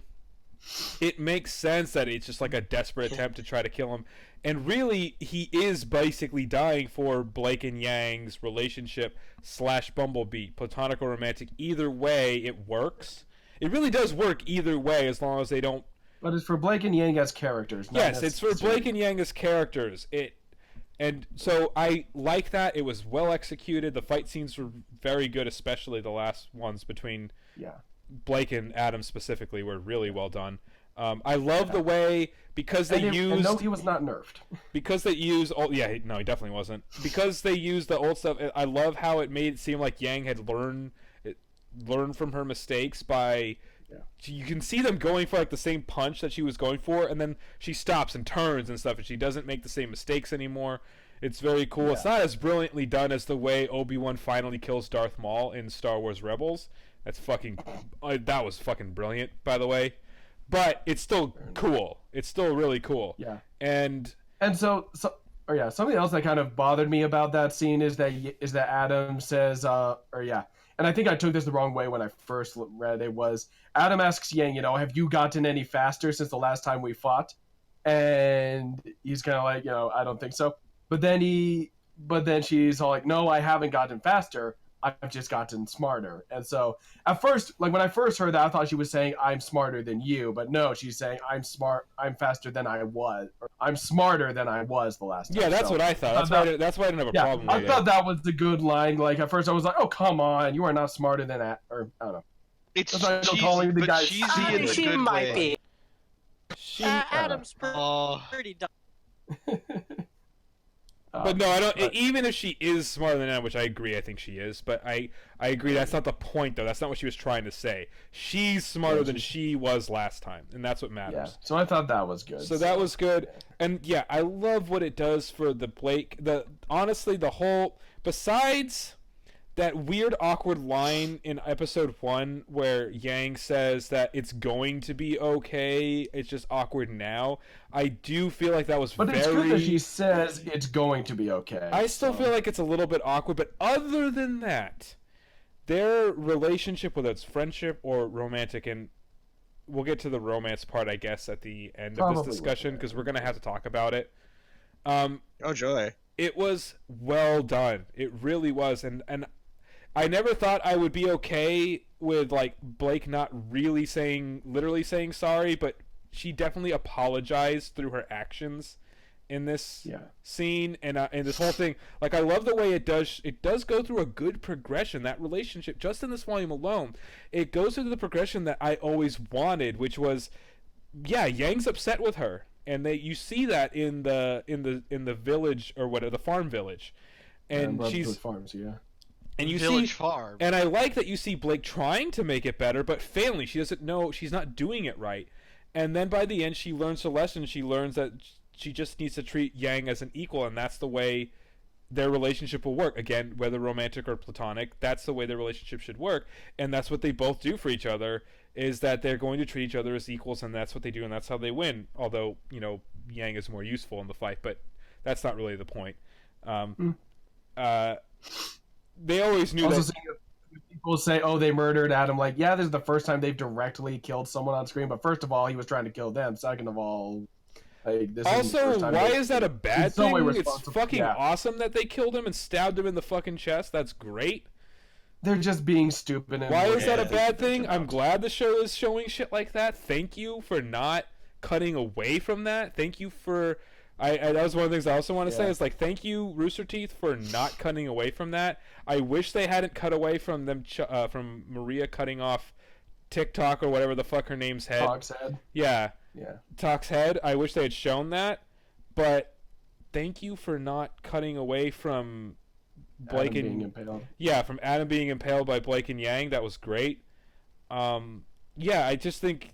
Yeah, the way they came together and the way they respect each other and they fought together and all of that, like, and the fact that Blake is very clearly sorry for what she did, and she really, you can tell she does mean it, that she wants to keep her promise this time, that she's going to be there. And that's great. Again, whether that's platonic or not, it's great to see that, and I don't hate Blake anymore, at least not in this volume, and I don't expect to hate her anymore going forward, because she clearly has learned from her mistakes, and she's hopefully, it seems like she will be a different person and be not dislikable, at least. Like, that's great. Yeah. I like that. Thank you. I can like Blake now. One less character to hate? Great. I don't want to hate characters. I don't want to hate Oscar, but I still do. I have to, because he's still... I'm fine with hating Oscar. Because he still sucks. Yeah, I mean, I have to because he sucks, is my point. But hey, one less character to hate? Great. Now I only hate Oscar? Awesome. That means the show's better now than it was before. You know? So, fucking awesome. It really impressed me that, like, hey, I can like Blake? This is the best Blake's ever been? That alone really helps this volume out a lot, and that's awesome. So I'm gonna take charge a little bit on the Yang segment of this of this hot three-way that we have going on right now. Adam is a very important stepping block between the three characters, between Blake and Yang. Those two characters are by happenstance they have become like tied together. I definitely agree now, and this is a term that I only learned of recently thanks to a random YouTube video, is that both Yang and Blake are now quote unquote romantically primed. So just as a visual representation, you go up to your stove and you turn on the gas and you hear that clicking of the primer, and there's no flames yet though, but there's gas coming out and the clicker's still clicking, and we can wait for there's be a little bit of a flare up or lights up, or the whole house could explode, like who knows. So hopefully they light it before it explodes. I do appreciate for the subplots, I appreciate the relationship dynamics between those two characters worked out really well. It was surprisingly good payoff, especially from all the stuff that we've had like near the end of volume 3 all the way up to this point. Yeah. It is actually surprisingly good payoff. I honestly wasn't really expecting it to be this well done, but it was. I wasn't either. Yeah. And I mean, it works. I mean, if they decide to get into a relationship or not, it's gonna happen or not. We just gotta wait to see. I do kind of hope they don't play the will they won't they game for like several volumes. But if Rooster Teeth is smart enough, they'll probably make the executive decision in like a random meeting at the local Waffle House to be like, yeah, they're gonna be a couple or something. So they're gonna have to figure that out. Yeah. But I mean, the stuff that we've said about Adam and Blake could pretty much apply towards Yang. Yeah. I do. It's good. It really is good. This volume is done surprisingly well. I still think it's better than volume 4. I think it is very good. It's good in a different way, if that makes sense. So I'm pretty sure with this whole bling, we actually low-key called it in our volume 5 cast. I think we did. Because throughout volume 4 we made it clear that that we're not going to really see this arc of Yang have closure until she's able to actually like beat him, whether it's by herself or with Blake, the two of them together, or even I think thematically, especially with the SDC brand, we could have done with Weiss, Blake, and Yang, Adam, and everyone else versus the mech. But that would require a lot of moving pieces and stuff. Yeah, I'm fine with the way they did it. That it would require them to like actually kind of rebuild some of the arcs from the ground up. So I'm fine with it. It's just, and that's kind of the point I was making, is that it sucks that they didn't do more for this. But from a pure thematic standpoint, I think Weiss could have been there. Whatever. I make a note of that in an upcoming video. And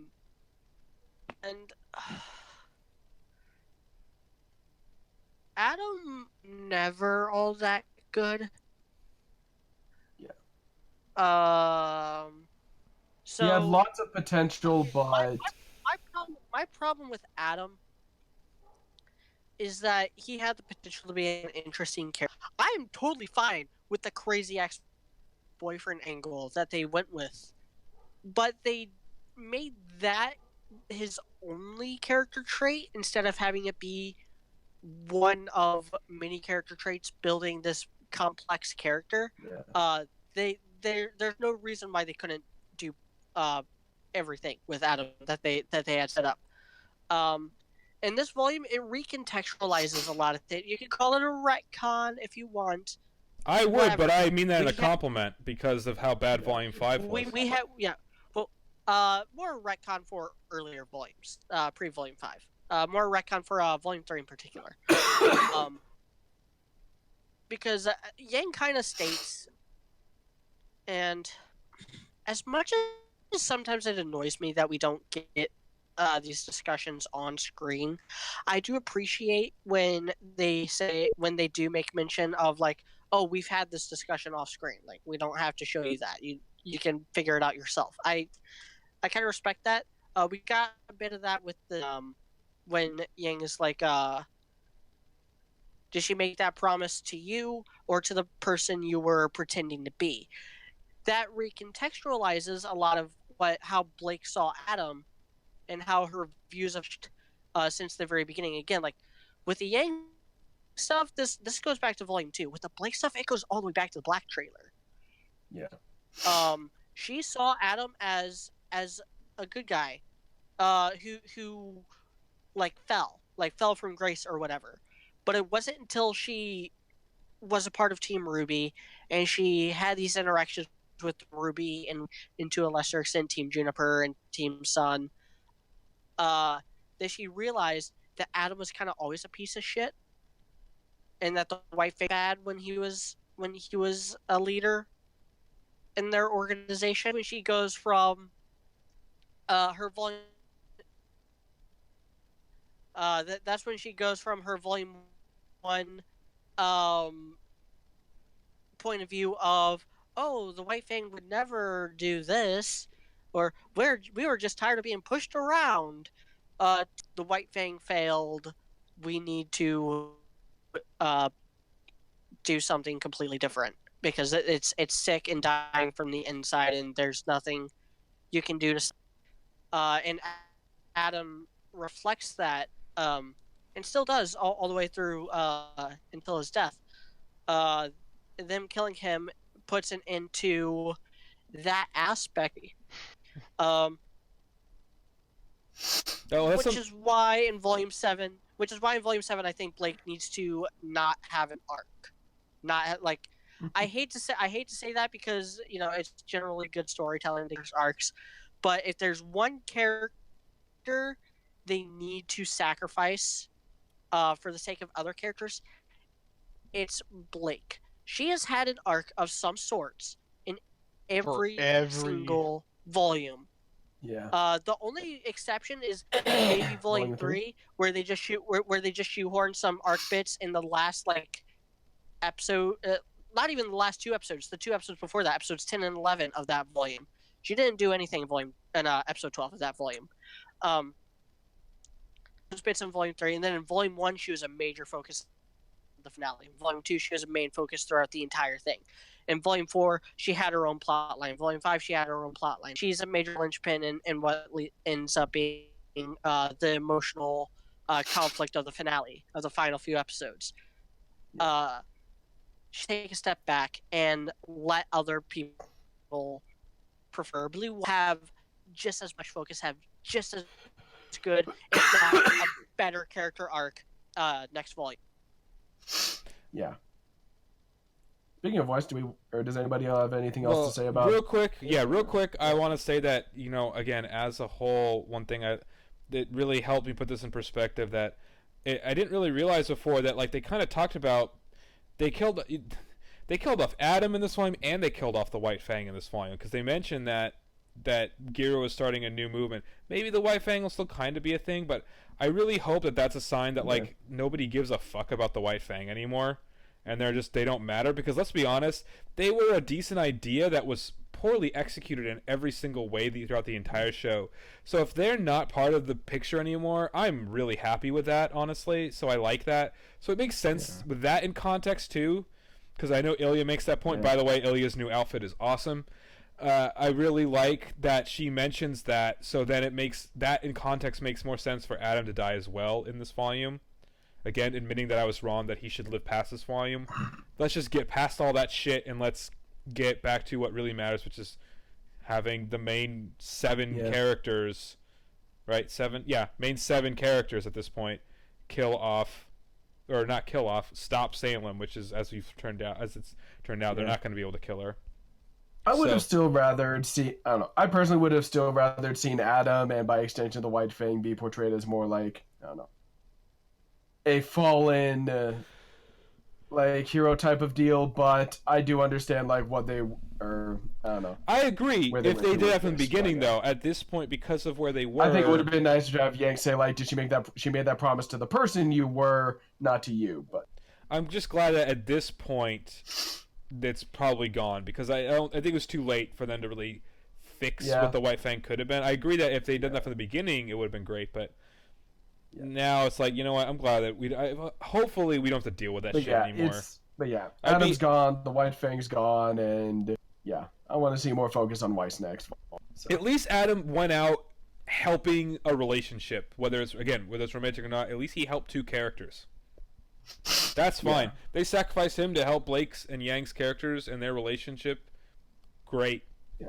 No, I'm not going to complain about that at all anymore. He's not a main character. He's a protagonist. That's what they're for. I was wrong. They implemented that well, and they used him properly in this volume. Great. So, good job to them for that. Weiss next, and then Ren and Nora. Actually, that's basically it. Yeah.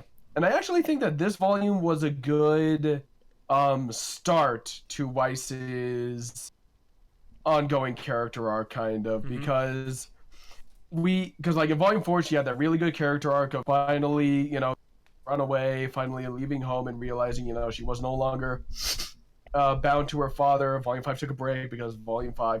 But this volume now, she's going back to Atlas, and this volume, she starts out scared. Yes, it's partly because of the apathy, but she's, it's like she said, I had to put a lot of work into getting out of that place, and now you want me to go back. And I think it's going to be a really good thing of Weiss, essentially, she's officially run away from the Schnee Dust Company, separated herself from. Now it's time for her to face it, and hopefully really start doing something to fix it. And I think that should be really interesting, and again, something I really, really, really want to see next volume. That I've wanted to see for a while is I really want them to flesh out Whitley's character, and I want Weiss to kind of face him and face both the fact that the fact that her father's company needs to be fixed, her father needs to be stopped, and that she let her little brother down, that he needs help, and that she can provide that, hopefully. So that's something I would really like, because again, I want Whitley to be an interesting character. So, and I think there's a lot of potential for him to be an interesting character. I want them to learn from this fiasco with Adam and realize that people like interesting characters. He can still be an antagonist, but I want him to be an interesting one. And the potential is right there, because they could totally do the Guardians of the Galaxy 2 thing. Oh with, Gamora and Nebula, which is You just wanted to be the best, and all I wanted was a sister. Something honestly, like that. Like, as cheesy you as wanted it to was, be Winter, you wanted to get out of this house. I wanted my sisters. Yeah, something like that. As cheesy as that was actually a great fucking line, and it works. And as a sibling, it works because their dad is Thanos. So. It does. And as a sibling, I can relate to that. So it's pretty awesome. Yeah. Rip James, And I think it would also be, and also Rip James I think it would be Gunn. really. Rip James Gunn, Disney are retards for firing him. Like literally, I will there's say no good this, reason to fire He's him. definitely played the role as like the voice of reason for this volume, and whenever I say like reason, is in, like, she's been the voice of reason for a long time. She was the voice of reason in Volume 5. Yeah. You know, she's that's kind of what she's been since she went through her arc in Volume 4. She's been Weiss has been the voice of reason. I mean, yeah, I agree. This is a great start to what could happen in Volume 5. I'm excited for her in Volume 7. Why did I say 5? 7. Holy shit. Numbers are hard. Numbers are fun, and I've had a number of ounces of wine. So, I think that I love that she's very clearly scared, and what I can't wait to see is how the rest of her team interacts with her family and her father as a result of the position that they're in. I'm really excited, especially the new characters that these characters kind of are, especially RWBY, Team RWBY, how they're so much more confident and they're much more leaders, and it feels like they're more experienced now. Like, I'm honestly, this is great, and I'd never really felt this before, this volume, because it didn't really feel this in Volume 4 and 5. These characters feel so different from the characters they were in Volume 1, and I love that. That feels amazing. If that's another reason why I feel like this is the best volume so far, is that they feel the most different compared to Volume 1. So it feels like a different show in many ways, and I mean that in a good way. And that's another reason why it's the best volume. So it also makes me excited for how they're going to interact with these other characters and how they're going to interact with Ironwood. I don't think they're going to take shit from Ironwood. And I hope they don't. I hope if he tries to give them shit, they're going to be like, fuck you.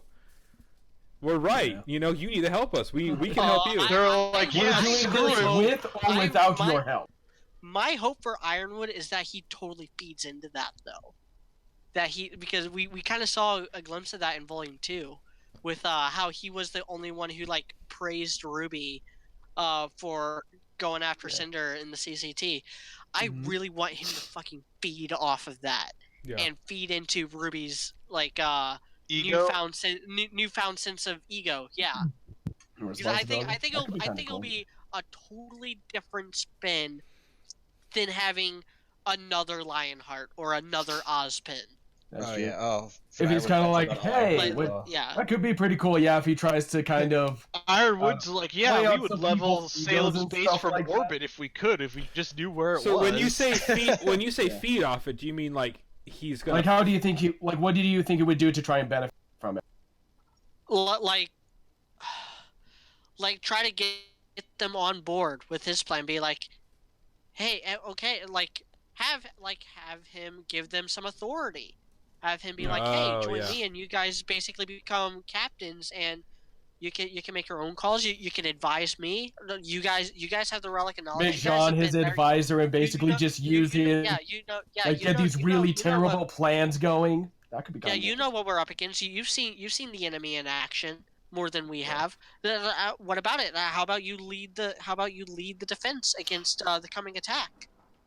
That could be pretty cool, yeah. Now, maybe talk to John like, so hypothetically, if things went south with Vacuo, what would you do? You know, how would you handle that? And he's just like, I guess I just, you know, like, yeah, just plays on. That could be pretty interesting. And we're obviously going to get Winter this volume.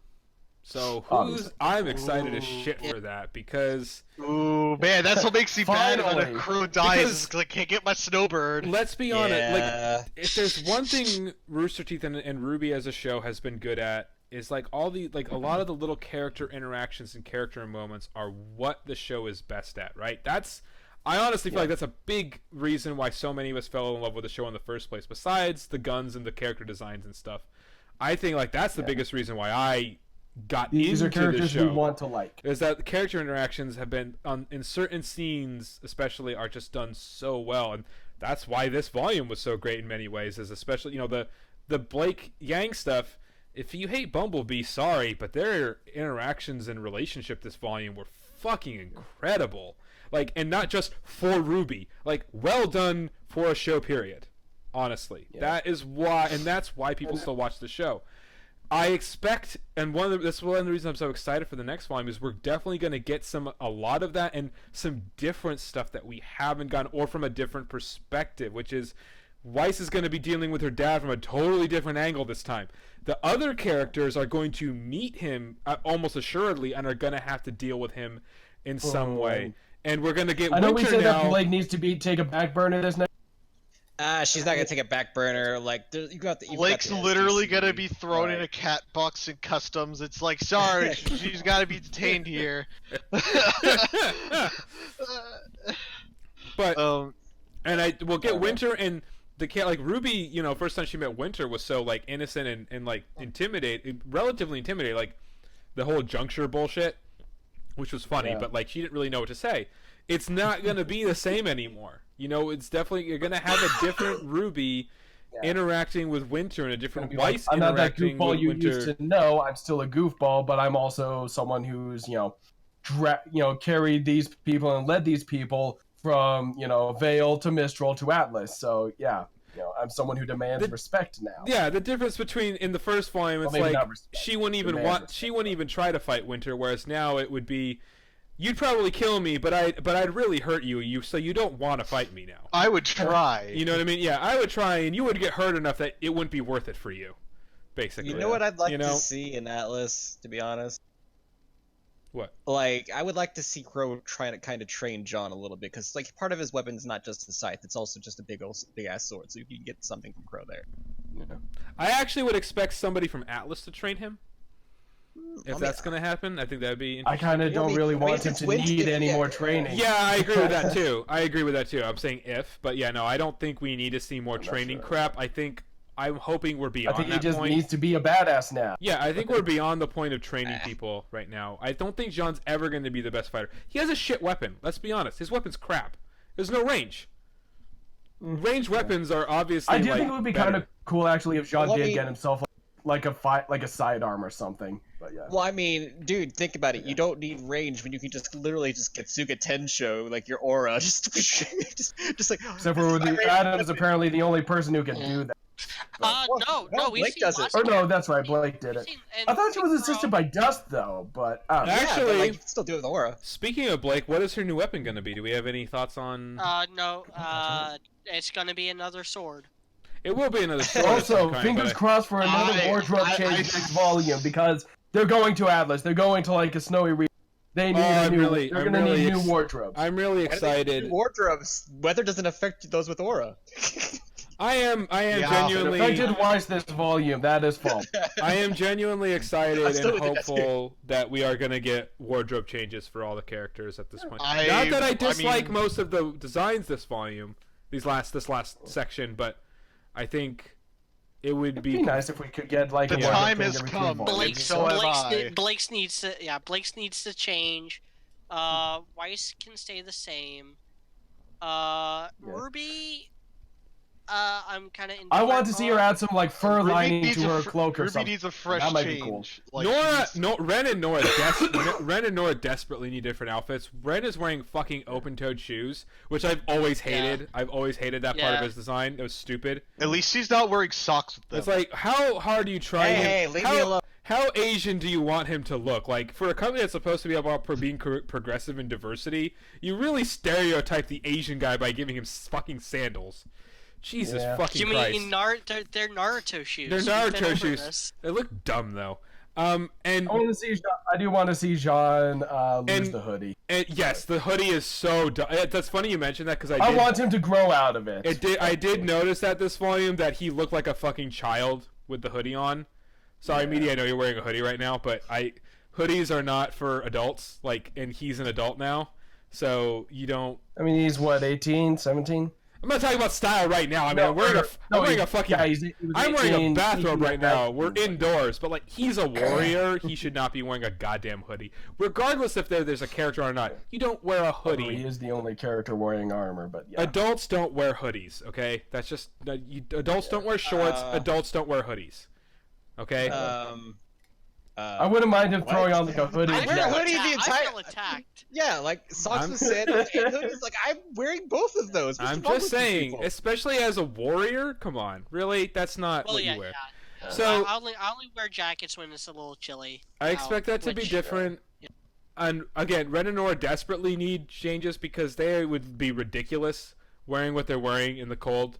Ren's got open-toed shoes, no sleeves, and Nora, as much as I adore her current outfit, which I really, really do, she's got a mini jacket with short sleeves and the shortest skirt in the history of the universe. So I just they need something. They're gonna get rid of the combat skirts. I think so. I'd be fine. I don't think they're gonna completely get rid of them. I would be okay with it if they did. Maybe just go full leggings or something. They just go full leggings at this point because I think the combat skirts are such a part of the outfits that you're not going to completely get rid of them. It's almost a trademark. Yeah. At this It is. point. That is true. Okay, skirt. so maybe they don't have to get rid of like add leggings or something. I remember somebody did and I do think it would be cool if Ruby added some, I don't know, like fur lining or something to her hood. Maybe they need to start her hood needs to stay the same. It's the rest of the outfit that can change. Was it Lily who showed us some redesigns that somebody did?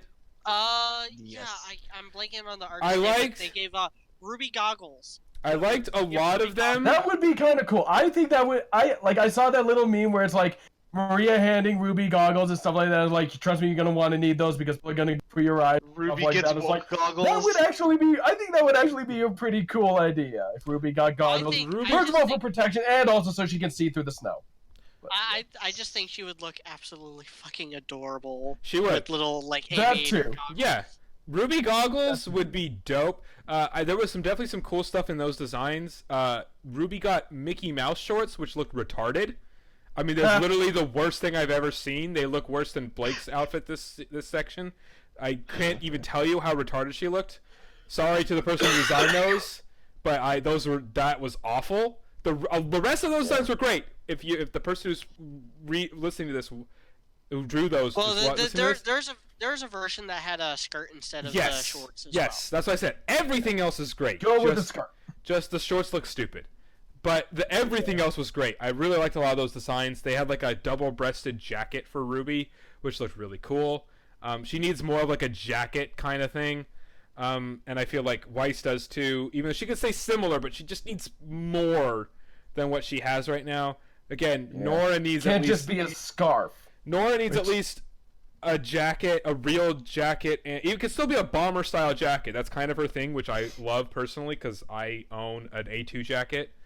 But she needs more of a jacket, and at least leggings. Ren needs a complete redesign, honestly. But yeah, I'm excited. I'm hoping they do that. Blake obviously needs a redesign too, because you can't bear your midriff in Atlas, like, just because it's fucking cold. Yeah. And Yang too, as a result too, because Yang's not wearing enough clothes for that as well. So yeah, I'm expecting some redesigns. As for Ren and Nora, I'm excited for them because I am too. We're expecting them, and I think they'd be really neat. Piss off anyone who says that Ruby doesn't have good character design. Oh, I agree. There are some better than others, but they look amazing. They look great. There's very few character designs I've not liked, and one of them is Blake's current outfit with the white coat. Yeah. Then they go to Vacuo and just goes straight up bikinis and swim trunks. No. When they get to Vacuo, Yang takes goes it all back off. to like her current Yang goes back to her current outfit, but then adds a fucking cowboy hat. Yes. Oh my god, yes! Yeah. Yes, cowboy hat, yes! Yes, do it. It's 12 o'clock. I can't tell you how much I love Western films. My favorite film of all time is Spirited Away, but my second favorite film of all time is Rio Bravo, which is Howard Hawks and John Wayne. And probably my third favorite film is Unforgiven, which is Clint Eastwood. My favorite Western film is Blazing Saddles. Does anyone remember Wild Wild West? That movie was awful. Man. That movie was an movie? insult to westerns, and I like Will. I like Will Smith. Blazing Saddles was hilarious as fuck, though. Blazing Saddles, fantastic. Absolutely. Where the white women at? You remember? Look what I know. Where the white women at? Mel Brooks is a legend, okay? But I literally took a class on Western film in college. I own a cowboy hat. Hold on, I'm gonna go get it. And like, I'm not talking like a fake cowboy. I'm talking about an actual beaver fur cowboy hat made by a dude in Tennessee who makes cowboy hats.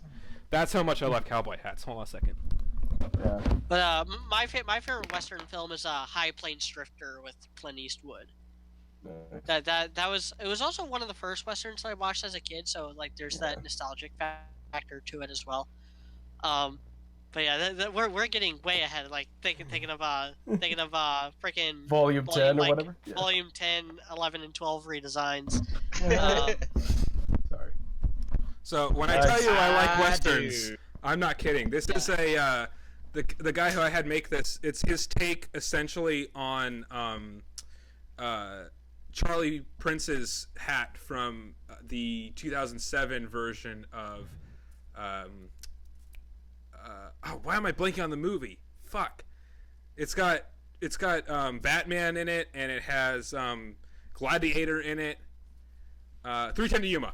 310 to Yuma. This is the 2000. Yeah, I was about to say. I think that's 310 to you. Yeah, this is basically the hat that Charlie Prince wore in 310 to Yuma. And by the way, that character is fucking amazing, and Ben Foster absolutely knocked that role out of the park. Good movie. So good. If that is how you do a subtly gay character, is that, because that character was confirmed as gay. Nice. So that is how you do that, by the way. Not that Rooster Teeth's doing a bad job on this show. They've actually handled their LGBT stuff fantastically, and that's another point I want to give to this volume, is that Terracotta and Saffron were great. I bought them as a real couple.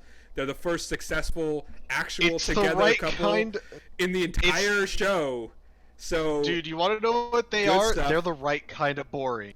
They are. That's Kind of, yeah. Yes, that's great. Yeah, they have a nice, content little home life and functional home life that works and that people envy. Yeah. All that's missing is the additional 1.5 kids. Yeah, and then they're done. They are what I want Ren and Nora to be, except for Ren and Nora obviously be a little bit sillier because of Nora.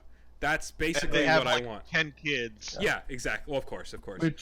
But anyway, I guess yes. back on track. Yeah. Speaking of Ren and Nora, Yang needs a cowboy. Yang in a cowboy hat. Yeah. So much yes. All of the yes. Okay, I can't tell you how much I love westerns. Yang, of all characters, would pull off the western look better than everybody because she has so much like brown and kind of earthy, dark colors with the splash of yellow. Oh my god, yes, yes. So, the motorcycle, I've been watching... the fact that she rides the motorcycle most of the time, I know it's gone, but it still fits kind of in with that sort of rebel-y, loner motif kind of thing. Oh my god, Yang in a cowboy hat, yes. And I don't even love Yang, but just so much yes, all the yes. Yeah. To that idea. As much as we're talking about this, there's like a 50% chance Kitty's gonna end up drawing it because of us. I mean, if somebody gives that, somebody needs to draw it. If they don't give it to us, we already have it down here. Yeah. I know. If they don't give it to us for real, I'll pay Kitty to draw me like a legit Yang in a cowboy hat look, just because I can't get over that now. But yeah, speaking of Ren and Nora, so this volume was good for them, but not as good as it should have been. And what I mean by that is, Ren at least stopped being the parodies of themselves that they were in Volume 5. And that's great. Ren stopped being the "this is what the writers want you to" guy. Yeah, they're like, hey, he's going to be the voice of the people. No, he's literally the shill for the writers. That's what Ren was in Volume 5. He was the spokesperson for the writers, trying to convince you that they knew what they were doing. And he was basically the narrator. Yeah, he was a shitty narrator. Yeah. And unfortunately, was shitty narrator for the shittiest volume. And Nora was kind of a shell of her former self. And I'm very glad to say that's not what they are anymore. They're very much their own characters. I love that she was like holding on to him in the intro. I love the "you get back here with my man" line, but I also hate it. I'll get to that in a second. I love that she was very funny again this volume. There was a couple like little lines that I had missed the first few times through, but when I watched the whole volume through, where like she kept talking like after the scenes kind of cut away and she was still saying dumb funny shit, and that was actually kind of funny, and I enjoyed that. As much as I hate Oscar, I do get the whole dynamic of her kind of treating him like her child, which to me is just an implication of her and Ren having kids before the show is over, because that just makes sense. It's hinting toward that. It really is, honestly, because that's how she's treating him. She's treating him like her kid. So I enjoyed that. I enjoyed that it's very hinting at their relationship, but we need the relationship to be confirmed, and that's the problem I have. Is that what the fuck are you doing? Just let them do cute coupley stuff, like kind of like what we talked about, kind of like what High Powered said about Saffron and Tara. They can be that little bit of boring, off on the side while the rest of the plot is going on. They can do those cute couple things. Again, making them, if it's not, I don't think it'd be next volume, but have them hold hands in public. Yeah. Volume 7, maybe not, or maybe you get the hint in Volume 7 that you gotta confirm them in Volume 7. If they're not confirmed in kissing in Volume 7, I will do something about it at this point. At this point, the show has been too good now, especially Volume 6, for me to drop the show. I wouldn't do that. It's just a petty thing to do, but I will do something different petty. That's like a more constructive type of petty. Whereas I'll do something dumb that like organizes people to say, hey, Rooster Teeth, what the fuck? Because at that point, it's just like, start a petition what are saying, you... confirm fucking, or have Renora be a couple for fuck's sake. Because and I agree that some people take shipping too far, but at this point, like, literally, she says, get back here with my man. Like, they're hugging. Yeah. She's like hanging off of him. They're in love. Intro. They love each other. Let them be in love. They're sharing a room. Yeah, they're sharing a room. Oh yeah, that's another thing I liked from them this volume is that like, no, I love Nora's like when they ask, is he gonna be okay? She's like, I don't know, and she just gets up and walks away, and then Ren follows her, and that is like the ultimate way of letting us know it's gotten real is when Nora is pissed and doesn't know have anything funny or goofy to say. And Ren's keeping calm, but he's not trying to like diffuse anything. He's like, no, I'm fucking done with this shit too. I love that they had their own characters at that point, and they were kind of being themselves, and that's great. But again, it's just the ultimate. The situation is FUBAR, and we are both pissed for the the first time since Volume 4. It's just the thing is like you can. I agree that people take shipping too far, but this is like you're just baiting at this point. You're not everybody agrees that they're together. It's not like this is a shipping war. It's not like I'm trying to force characters together that don't belong together. Except they're really, really, really, really, really stupid people. Yeah, it's like, what are you gaining from not having them confirmed as a couple? Like, you're only detracting from the show. It literally detracts from the show to not have some sort of example of what love is supposed to be in the show. Because you showed that with Terracotta and Saffron. What is the point of fighting for all this stuff if there's not an example of good, healthy relationships in the show? You have that with Terracotta and Saffron, but they're not in... I mean, they're not going to be much in the show, if at all, after this, because when they left, they're where they are. They're in their place in the world. You need to have something that shows what you're fighting for. You don't have any adult couples otherwise that are like examples of what the hope for the future is. That's Ren and Nora. That's what you got to show that. And also just they deserve it at this point, and it just makes sense. Like, what are you doing by not confirming them as a couple at this point? Yeah. I don't understand. That's also something And it's not like I'm like, oh, this ship is better. No, everybody knows they're together, except for the writers or something. Like, what? Even the writers know, but they're not showing. What is going on here? Please, you need it. It would be good for the show, honestly, as Terracotta proved.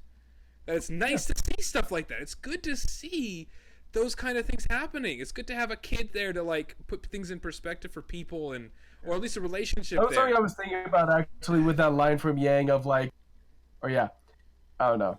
I get I don't know. Like they handled everything else so well, but like when Yang says, and obviously she was affected by the apathy, but Yang's line of, hey, we can just leave the relic here and we don't even have to worry about it because Salem probably won't even find it in our gender. Any of us are alive and stuff like that, but it could be kind of interesting, again, if, I don't know. Well, yeah, if Ren and Nora do end up pregnant or something, that if they're just like, oh, it's not, if the heroes gotta are just retire now. Well, no, or if they're just like, it's not just our generation that we're fighting for, it's not just our generation that we're fighting for anymore, it's this next generation, it's this kid that, Nora's currently carrying and stuff like that. It's John's nephew and stuff like that. So, yeah. Exactly. Whether they retire or I'm not mad that they they did it. I think that could have been maybe an interesting thing for them to do. Like, I don't know. Sean's kind of questioning himself and like sees Adrian as just like, I'm doing this for you, kid, or something. I don't know. I think it's fine because I think they planted the seed in people's minds because they clearly planted the seeds in all of our minds with that because we're talking about it now. I think it's fine that they didn't flush that out here so they can flush it out with Ren and Nora. There's a reason I'm so adamant about the idea of them getting pregnant. It's not just because it's cute for them as a couple, you know what I mean?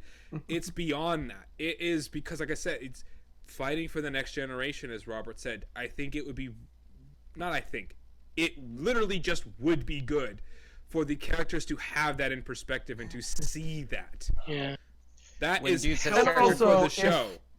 When dude says character development, he just And also, it's a I don't know. physically Like- developed characters.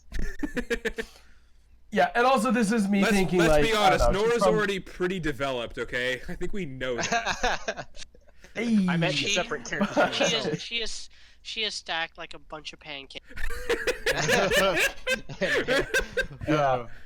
She is, Yeah, and I do agree with especially that. I think that would be a really. especially yeah. for being only I know. 5'1". Like, holy hell. Yeah. Oh god, yeah. Yeah. So if the characters, Sometimes so I like forget that was, how short everyone in RWBY is. Well, not everyone. oh yeah, that was There's something I only thought was really funny is that there's only apparently a couple characters. so apparently apparently Little Miss Malachite, who by the way was also a really cool character for her few episodes, and she definitely served her purpose, so that was Yep, cool. that's But great. when they're talking about how we already know the big guy was here, that big guy. Apparently that big guy was out of it. I was kind of like, I mean, he's only 6'4", but yeah, I guess in this universe that is pretty tall. I think it was still Hazel. I think it was And that's Hazel. how You think it was lived still in her Hazel? heading Really? to Atlas. Yeah, Yeah. I mean, it's the episode after that Hazel returns to Salem and is like, they're going to Atlas. We know. I guess where they're that's a good point, although I guess I feel like, I don't know, he would just assume that. I guess that's a good point, though, that, yeah, maybe he figured that, but I don't know. Seems like Hazel would have gone after them after finding that out. Oh no, he had to go to his tail with his legs, with his tail tucked under his legs. He didn't have a choice. Guess so. I don't know. But I don't know. I guess that was just something funny. She said big guy. I was just like, talking about Adam? I mean, he's 6'4", which is comparatively tall, but not that tall. But I mean, anyway, like, so you- yeah, like, you we still compare think to, it was like- Hazel. Okay. I mean, what's Yeah, you I think average height on planet Earth right now is something like 5'9" for men. In America, it's obviously taller. I think it's about 5'10". I'm not 100% sure what it is, but there are most of the guys are pretty tall. Ren, I think, is the shortest at 5'9". John is 6 feet tall. Yeah. Ren's only 5'9". Yeah. Okay. Yeah. Okay, yeah. Average adult male on planet Earth is about 5'9". Yeah, 5'9". Okay. 5'9". That makes me So, feel a little. so better like I about said, they myself. are actually taller than you would think. I think for women, it's even shorter. Obviously, it's a lot shorter. Yeah. But you are right that like everyone on the show is pretty. I don't think not everyone. It's just a lot of the girls are pretty short, but that's not. That's true. The girls are all pretty short. The guys. Is Neil? Like, Neil's not the shortest because I think character his- anymore, right? I think, Cordova and Maria beat her. Yeah.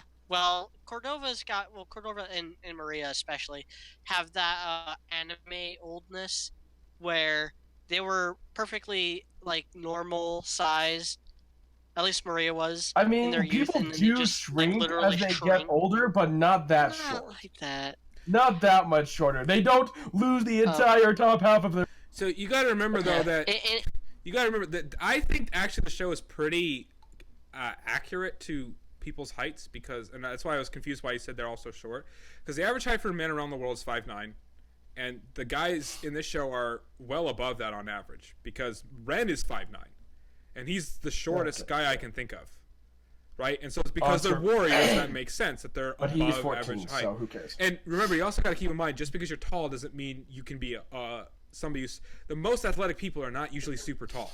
Okay, people who play that's awesome. Yeah. the sports that are usually the most athletic are things like football and European football, where you have to do a lot of running and like be super coordinated, those people are usually around 5'10" to 6'4", 6'5", and that's what most of the characters in the show are. Average height for women around the world is 5'3". That's probably why Jean. That's fairly accurate because RWBY is probably. I would imagine RWBY's probably a little bit taller than she was earlier because she started the show at 15 at what 5'2", 5'3" or something. Yeah. And Weiss is taller, a little bit taller, like 5'3". So Weiss and RWBY Weiss might has be those a shoes. little bit No. smaller. Yeah, Weiss is smaller. Weiss is 5'1", is like 5'1" in heel. Well, I know, in the first volume. but remember, you also got to remember that also. I really want to see her and Neo take their heels off around each other now. You also have, but again, I think they do a good job of like making it appropriate where it is. Like Pyrrha's the warrior person; she's 6 feet tall, and then everybody else is a little bit shorter than her. Yang is a bit taller than average; she's 5'6", I think, which is average height for a European woman or something, or maybe she's 5'8". Yeah, 5'8". She's 5'8". I think Blake is 5'8". All right, Blake I'm is gonna 5'8". have to. I'm just saying call that it all makes sense. Like, I got work and stuff tomorrow, so I'm sorry, guys. Okay. All Sorry, right. high powered. Peace out, dude. Lightning round on minor characters. Let's do a quick lightning round on some minor characters.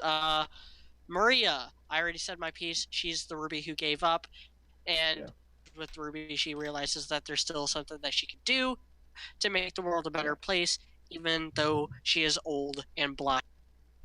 I love her. She's like a little like Yoda RWBY. I like her. She brings some character to the show. Yeah, she's a lot of fun.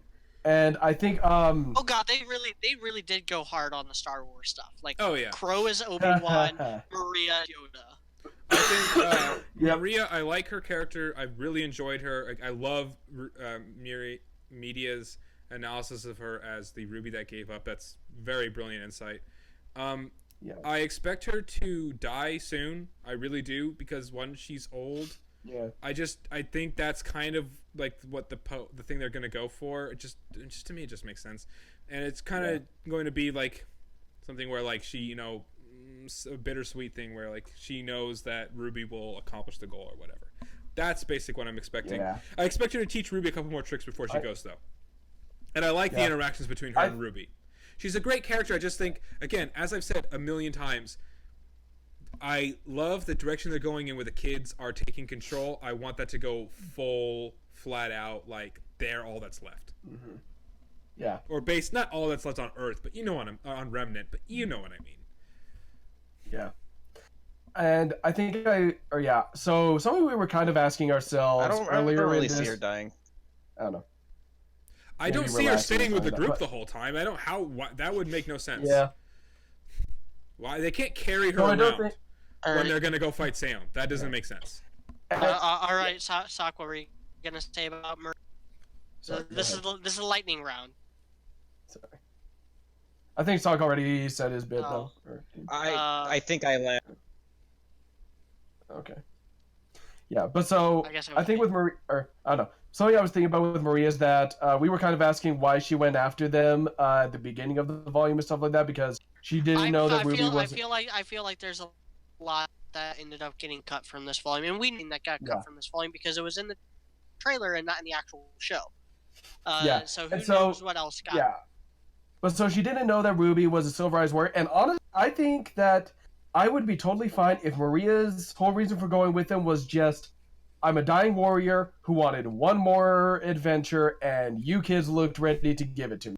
Yep. And so she basically decided to, I would be fine if it was just something like that, I saw one more chance to make a difference. I had a feeling that I was going to get one more chance to make a difference and have one more adventure, and I took it.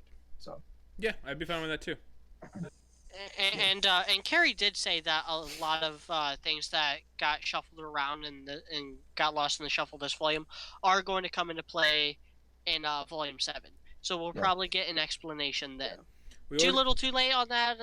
We really needed that this volume, but we'll take what we can get from this series. We already talked about Crow. Next, if that was if maybe that was Maria's dying words or something. Cinder. We haven't talked about Cinder yet.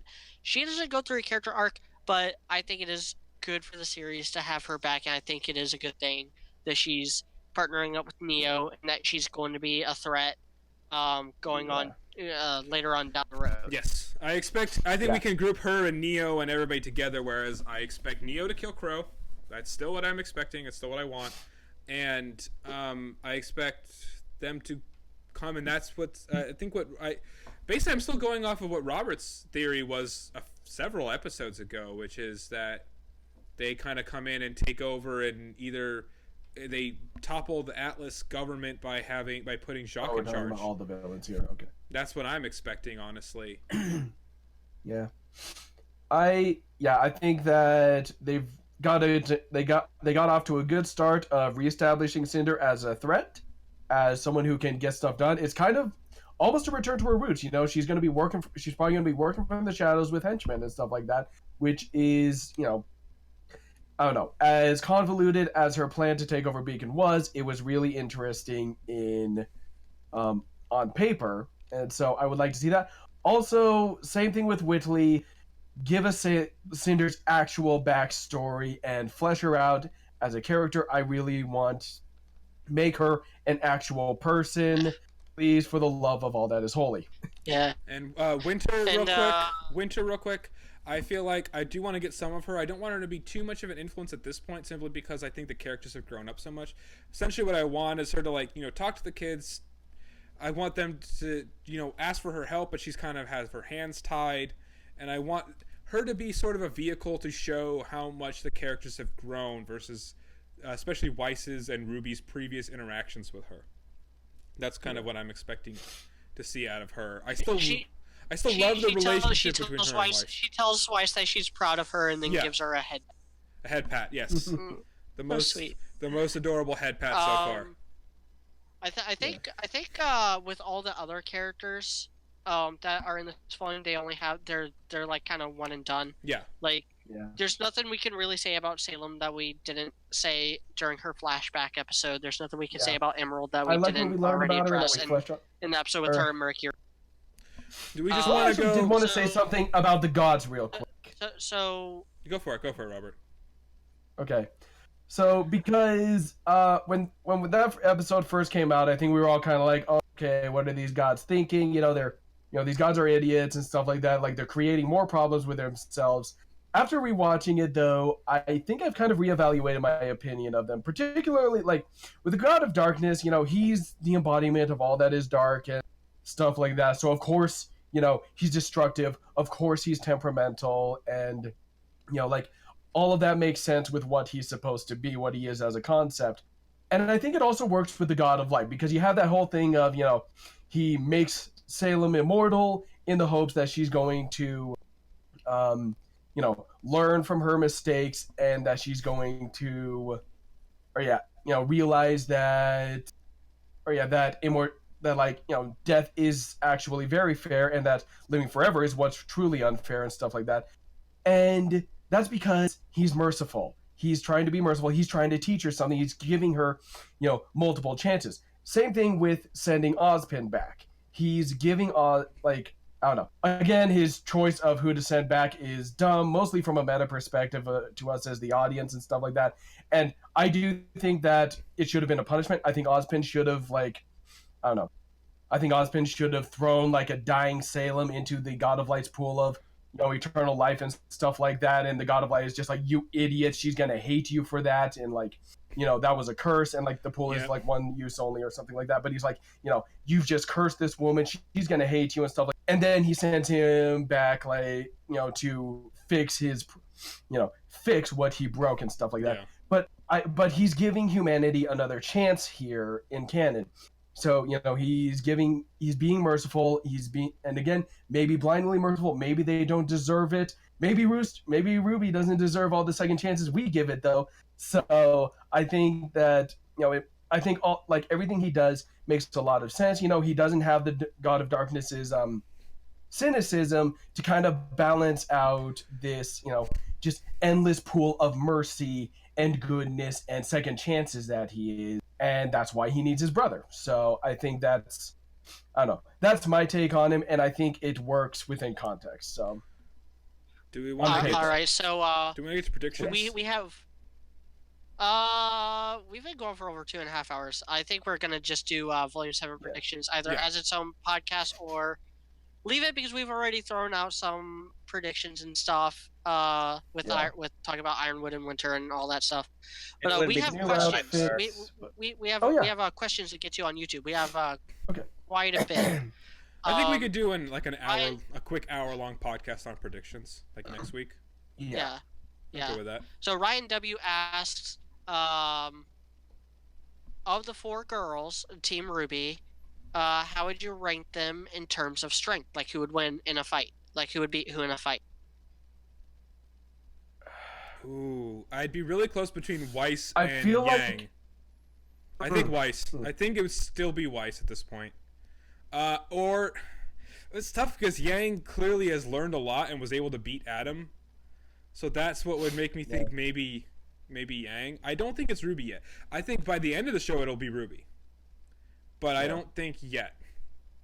Yeah, I I think. definitely don't think it's know. Blake. Blake always gets. Yeah, I think Blake's dead last. Blake is Yeah. clearly dead last already. I think. Yeah. I think right now, because it's so hard because Volume 5 like fucked all the power levels up, and Weiss didn't do a lot of fighting this volume. And the show's still not great about its power scaling. No, so it's that's not a great bummer. with the power scaling.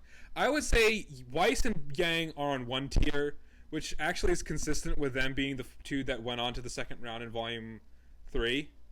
Interestingly enough, but I still agree even to this day that those are they're on their own tier. RWBY's one tier below that right now.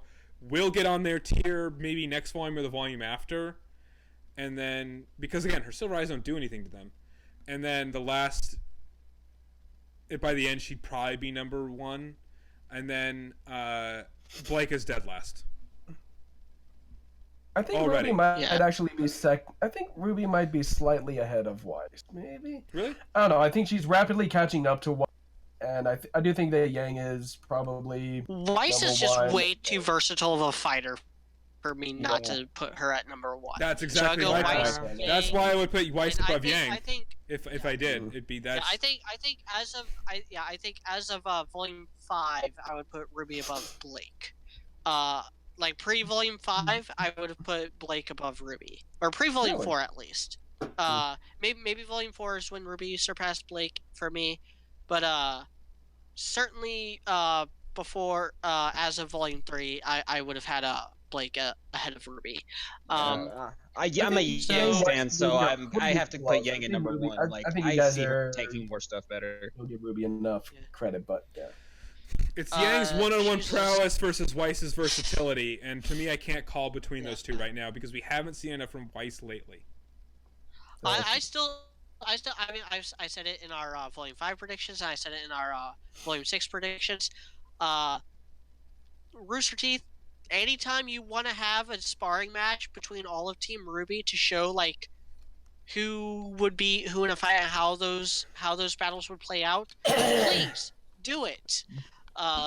Even if it's just as like a short or something like that or something. I don't know. Yeah. And anyway, Vincent 810 brings up the controversy about them killing Adam, and asks, do you think this will have a negative impact on the show?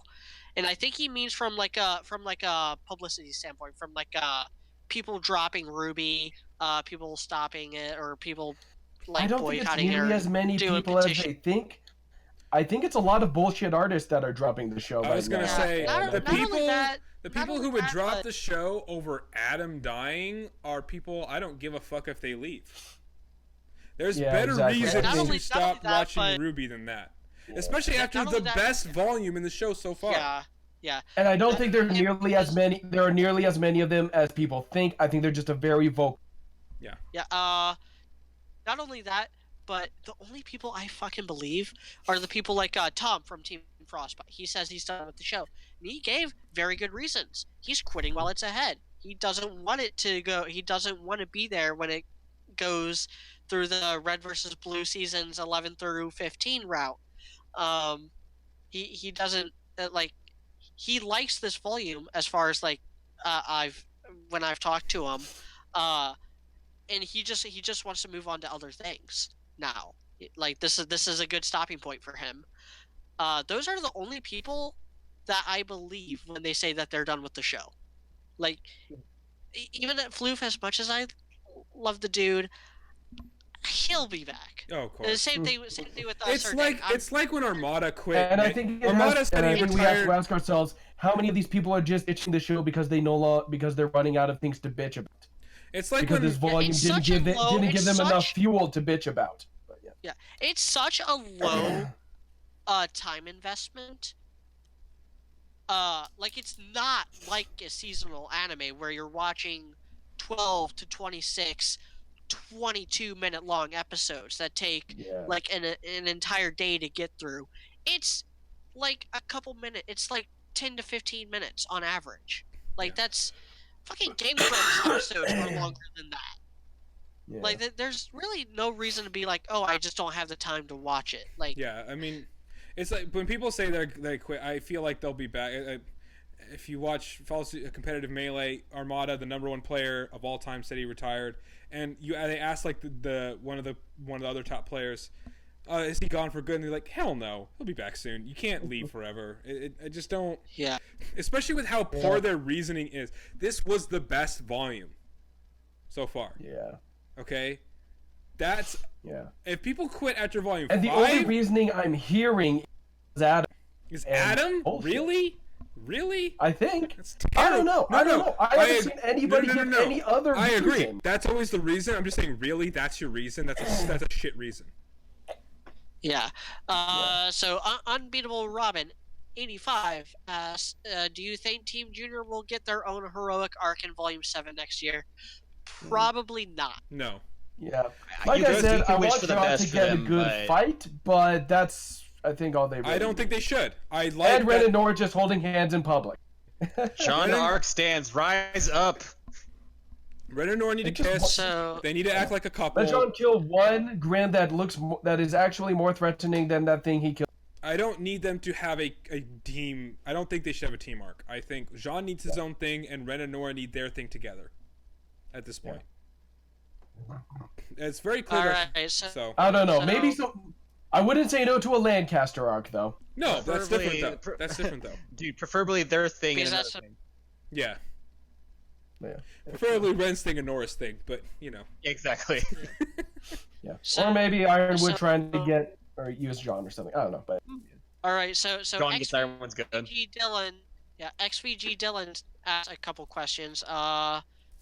How have the concept of maidens affected the show? That is a whole bag of words. We ain't got time to. Yeah, the maidens honestly. I think they've gotten better. I think the reveal about and everything like that, I think it made things a little better that the maidens are now this kind of, I don't know, these paragons that humanity can aspire to be, essentially. So I think that's kind of interesting. I still think the maidens hurt the show overall. I think if you're gonna make I think if you're gonna make them like the human key to the relics, that maybe you want to, like, maybe it makes sense that you give them a little extra oomph. One of the things I liked about this volume is that the maidens, like, didn't exist, basically. That was great. Thank you. Let's keep that up. It's not going to happen, but I wish they would keep that up. Yeah. He also asked, what does Maria do next volume? Die. Teach RWBY some stuff and die. No, I don't think she's gonna die. I think they part ways. They part ways, or she dies. Get her eyes fixed. I think she gets her eyes fixed, and then we'll be kind of like someone that, like, you know, she shacks up someplace in Atlas, and then we can like visit her every once in a while. Either way, the point is, maybe RWBY goes to her for some point or something. The point is, she cannot be part of the team after Volume 7. She'd be dead weight at that point. Whether she dies or not, it doesn't really matter. Just, she can't. I like her. She's mostly served her purpose. I'd like her to teach RWBY a couple more things. After that, I don't want her there anymore. She would overstay her welcome if she stayed any longer than that. Will we see a better White Fang in Atlas? No. No. They're dead. What will Weiss's family be doing next volume? We kind of already answered that. Yeah, we talked about that. And Weiss is going to patch things up with Whitley, hopefully, and Jacques going to probably keep being a dick, but oh well. Yeah. I don't expect that. I actually expect and I'm Whitley okay with that. I expect Whitley to be part of the dickness, to be honest. But if they patch, I can see them patching up with him. I just don't expect that. Yeah. Yes. This is a yes or no question. Should Rooster Teeth stop doing the post-credit scenes? But I didn't hear you. Maybe. Media, you cut off with your answer. What was your answer? Should Rooster Teeth stop to? Oh, yes, I do. I think so I do too. think that. This one was not. I don't think they really heard single one of them, anything, but every single one of them, every single one of them has been pointless. Yes. Just like time and effort of rendering and stuff that could be better utilized. They could have put those frames in some of the other fight scenes, like when Maria, stabs the Grim. They could have put those frames there instead. Yeah. Or yeah. Or they could put those frames in Genlock. Differing team, but yes. I'm just saying. Okay. We already talked about the Vic Mignogna situation. Yes, we definitely did. So thank you, Joe Crazy, for reminding us of that. One thing I want to test about the a lot of they only really matter when I think they don't really. They need to be used sparingly. You can't just like use them willy nilly. Like, oh, this was pointless, or this is this. This is more like an end of an arc, like how the end of Volume 3's was, like where you get this super reveal. Like that's where the after credits should be the bigger things than just like after every volume. I guess every 3 volumes or something. Yeah. That one was better than most of the other ones, if not all of them. So yeah. Kitty asks. She asked 2 questions, but one of them we already answered about Vic Mignogna. And then do you think RWBY is going to be able to figure out that Cinder is now part Grim? Hopefully. Yeah. Hopefully. That was already teased. That was already teased by Maria when she said maybe there was something there that you didn't see. I think next time she sees her, she'll probably figure it out. Yes, I think they will because I think what Kitty is getting at is that do you think she'll be able to figure it out without having clash with Cinder again? No. No, I don't think that. I think it's gonna be the next time she sees her. I think it'll be the next time they fight. Yeah. Michael Rivers. I think that's how she's going to defeat Cinder in the end. By the way, because she's gonna. That's how it's her own down. That's her downfall. Is that she became too much Grim, and that's how she loses to RWBY. So yeah. Maybe. So Michael Rivers, who has been very down in my comments the last couple weeks, though I already know your answer, I'm still going to ask: is Volume 6 the worst volume in the series? No, what the fuck is wrong it's probably with you? the best. No, it's the best. Are you volume, high?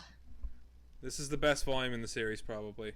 And actually, no, not even probably. I'm Did you even watch the last volume? I'm 99% certain this is the volume. Or even this volume. Objectively, because it did the most things right and did the least things wrong. Yeah.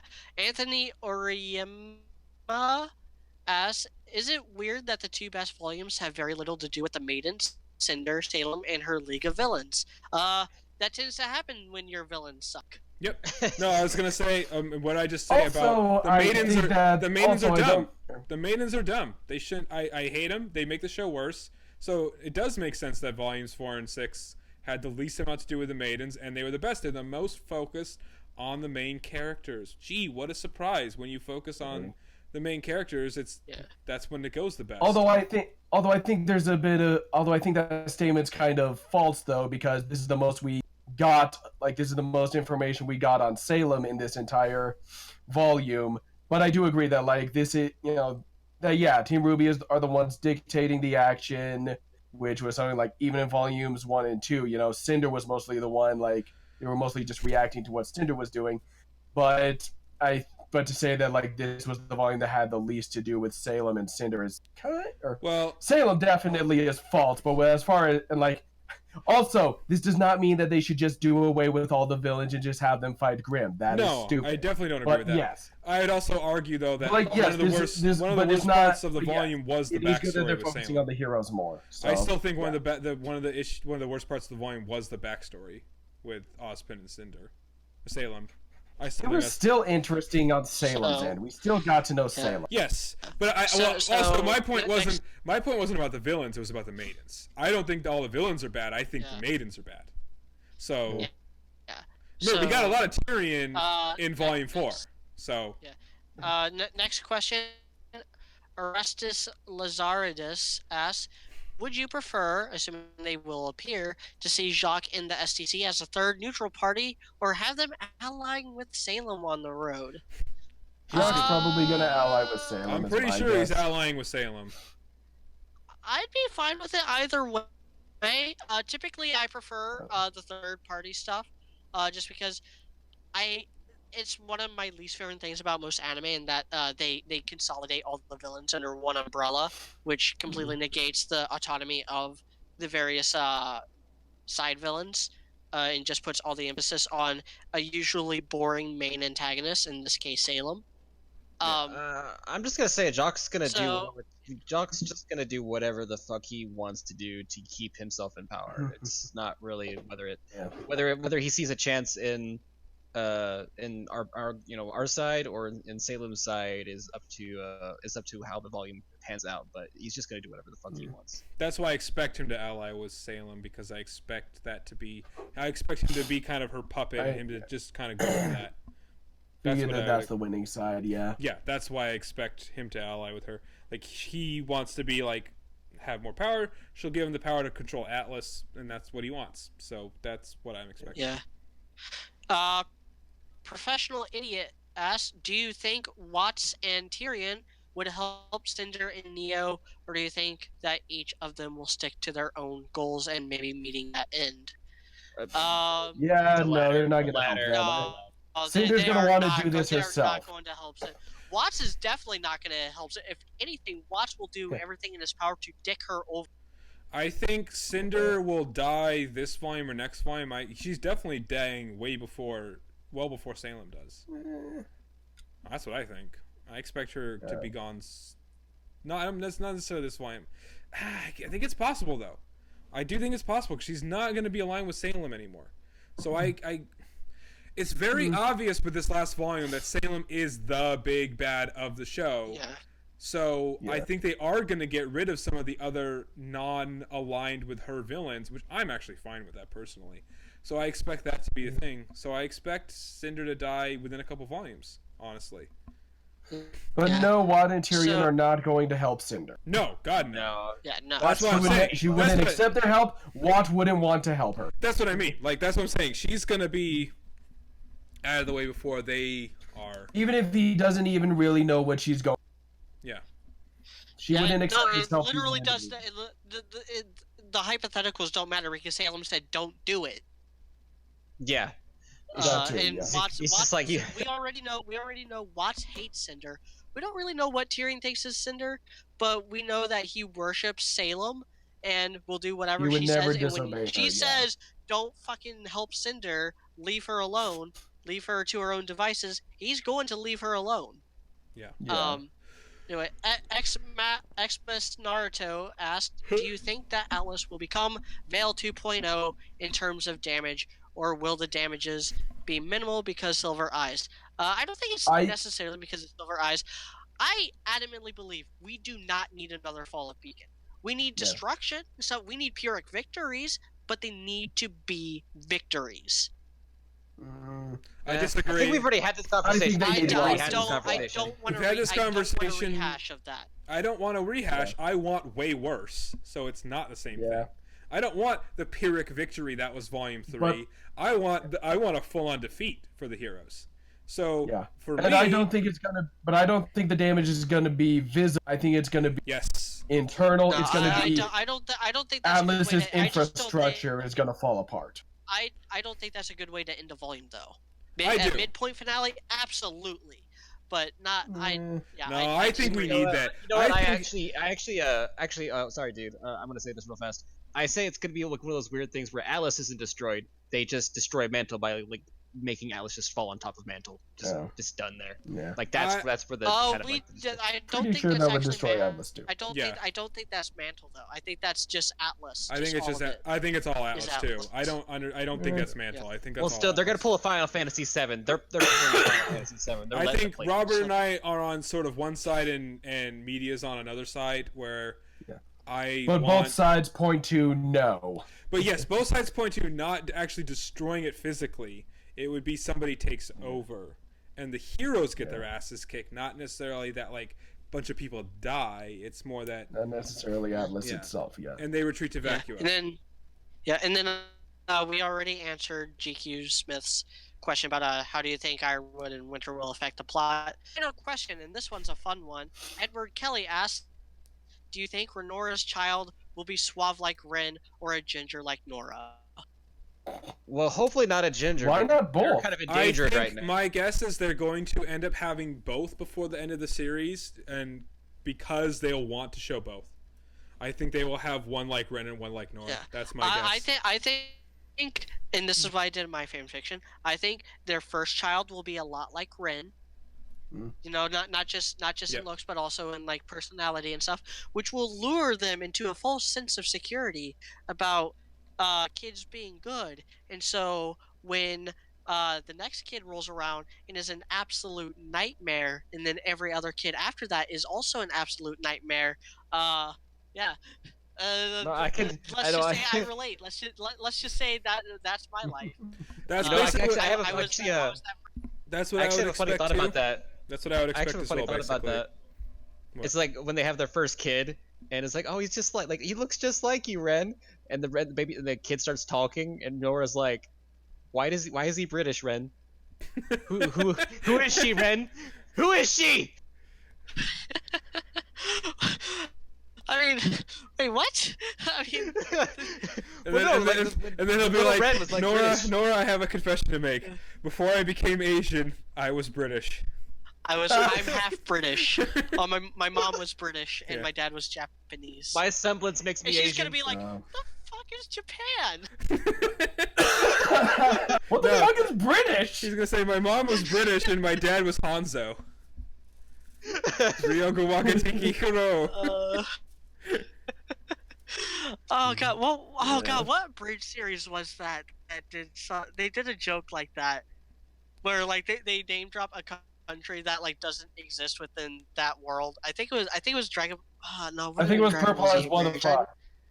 Purple Eyes One of Five. No. British people don't exist. Look at the English dictionary. The Oh, English no, the one you're dictionary. thinking All of- the words in there are American. You're thinking of Thumb Wars, where they say, I have a question. Why is it that we speak in British accents when we're in outer space and there's no Britain? And I think that guy gets killed. No, but to actually answer the question, I do genuinely expect them to have 2 kids before the end of the show. Even if the last one is like right kind of near the end, to have both the personalities. If we saw one, it would probably be more like Ren, though. If we only saw one, and then I'd expect to be one Ren, and then the second one to be like Nora. Let's just hope they don't. But have I also the other they're thing kind is of like a, they might just have one kid, and we don't see the kid get that old yet throughout the show. I could also see that happening, so we're not really sure. That's one of the things I'm thinking of. So yeah. I mean, Yeah, Or they have anyway, twins, that's or they it- have that's it twins, for- or they have twins, and one's like one and one's like the other. I Yeah. could see that happening too. So that's it for the questions. I think we're ready to wrap up. Oh yeah, Are we? we're at 2 hours and 42 minutes of just podcast. sorry about that. Yeah. Yeah. Yeah. So if you like this video and you want to see more, like, comment, and subscribe, and consider supporting me on Patreon because every dollar helps. I am going to be working diligently on trying to stay motivated on doing this Valentine's Day special, which will be out on Valentine's Day in one form or another. And to fill in the time, I'm probably going to just do streams between now and then, and also the Genlock podcast tomorrow. Yep. Watch that, and then read my fan fiction, Ruby On. It's heating up. I'm actually still less than halfway. I got like 3 more chapters to write before I'm halfway through this final arc. But yeah, that's all I have. Check out my fan fiction, and yeah, you guys know the place. This, Link will be below, I believe. So yeah, keep checking that out. This You might have to volume- remind me. This volume was very good. It was the best volume so far. It was a good volume. I yes. hope they don't relapse. I hope they continue to move forward, as they say, and build off of this. That's what I'm hoping for. Yes, absolutely. Adios. Yeah. What was Later, the Gator. tip of the hat? Right. Adios. Milady.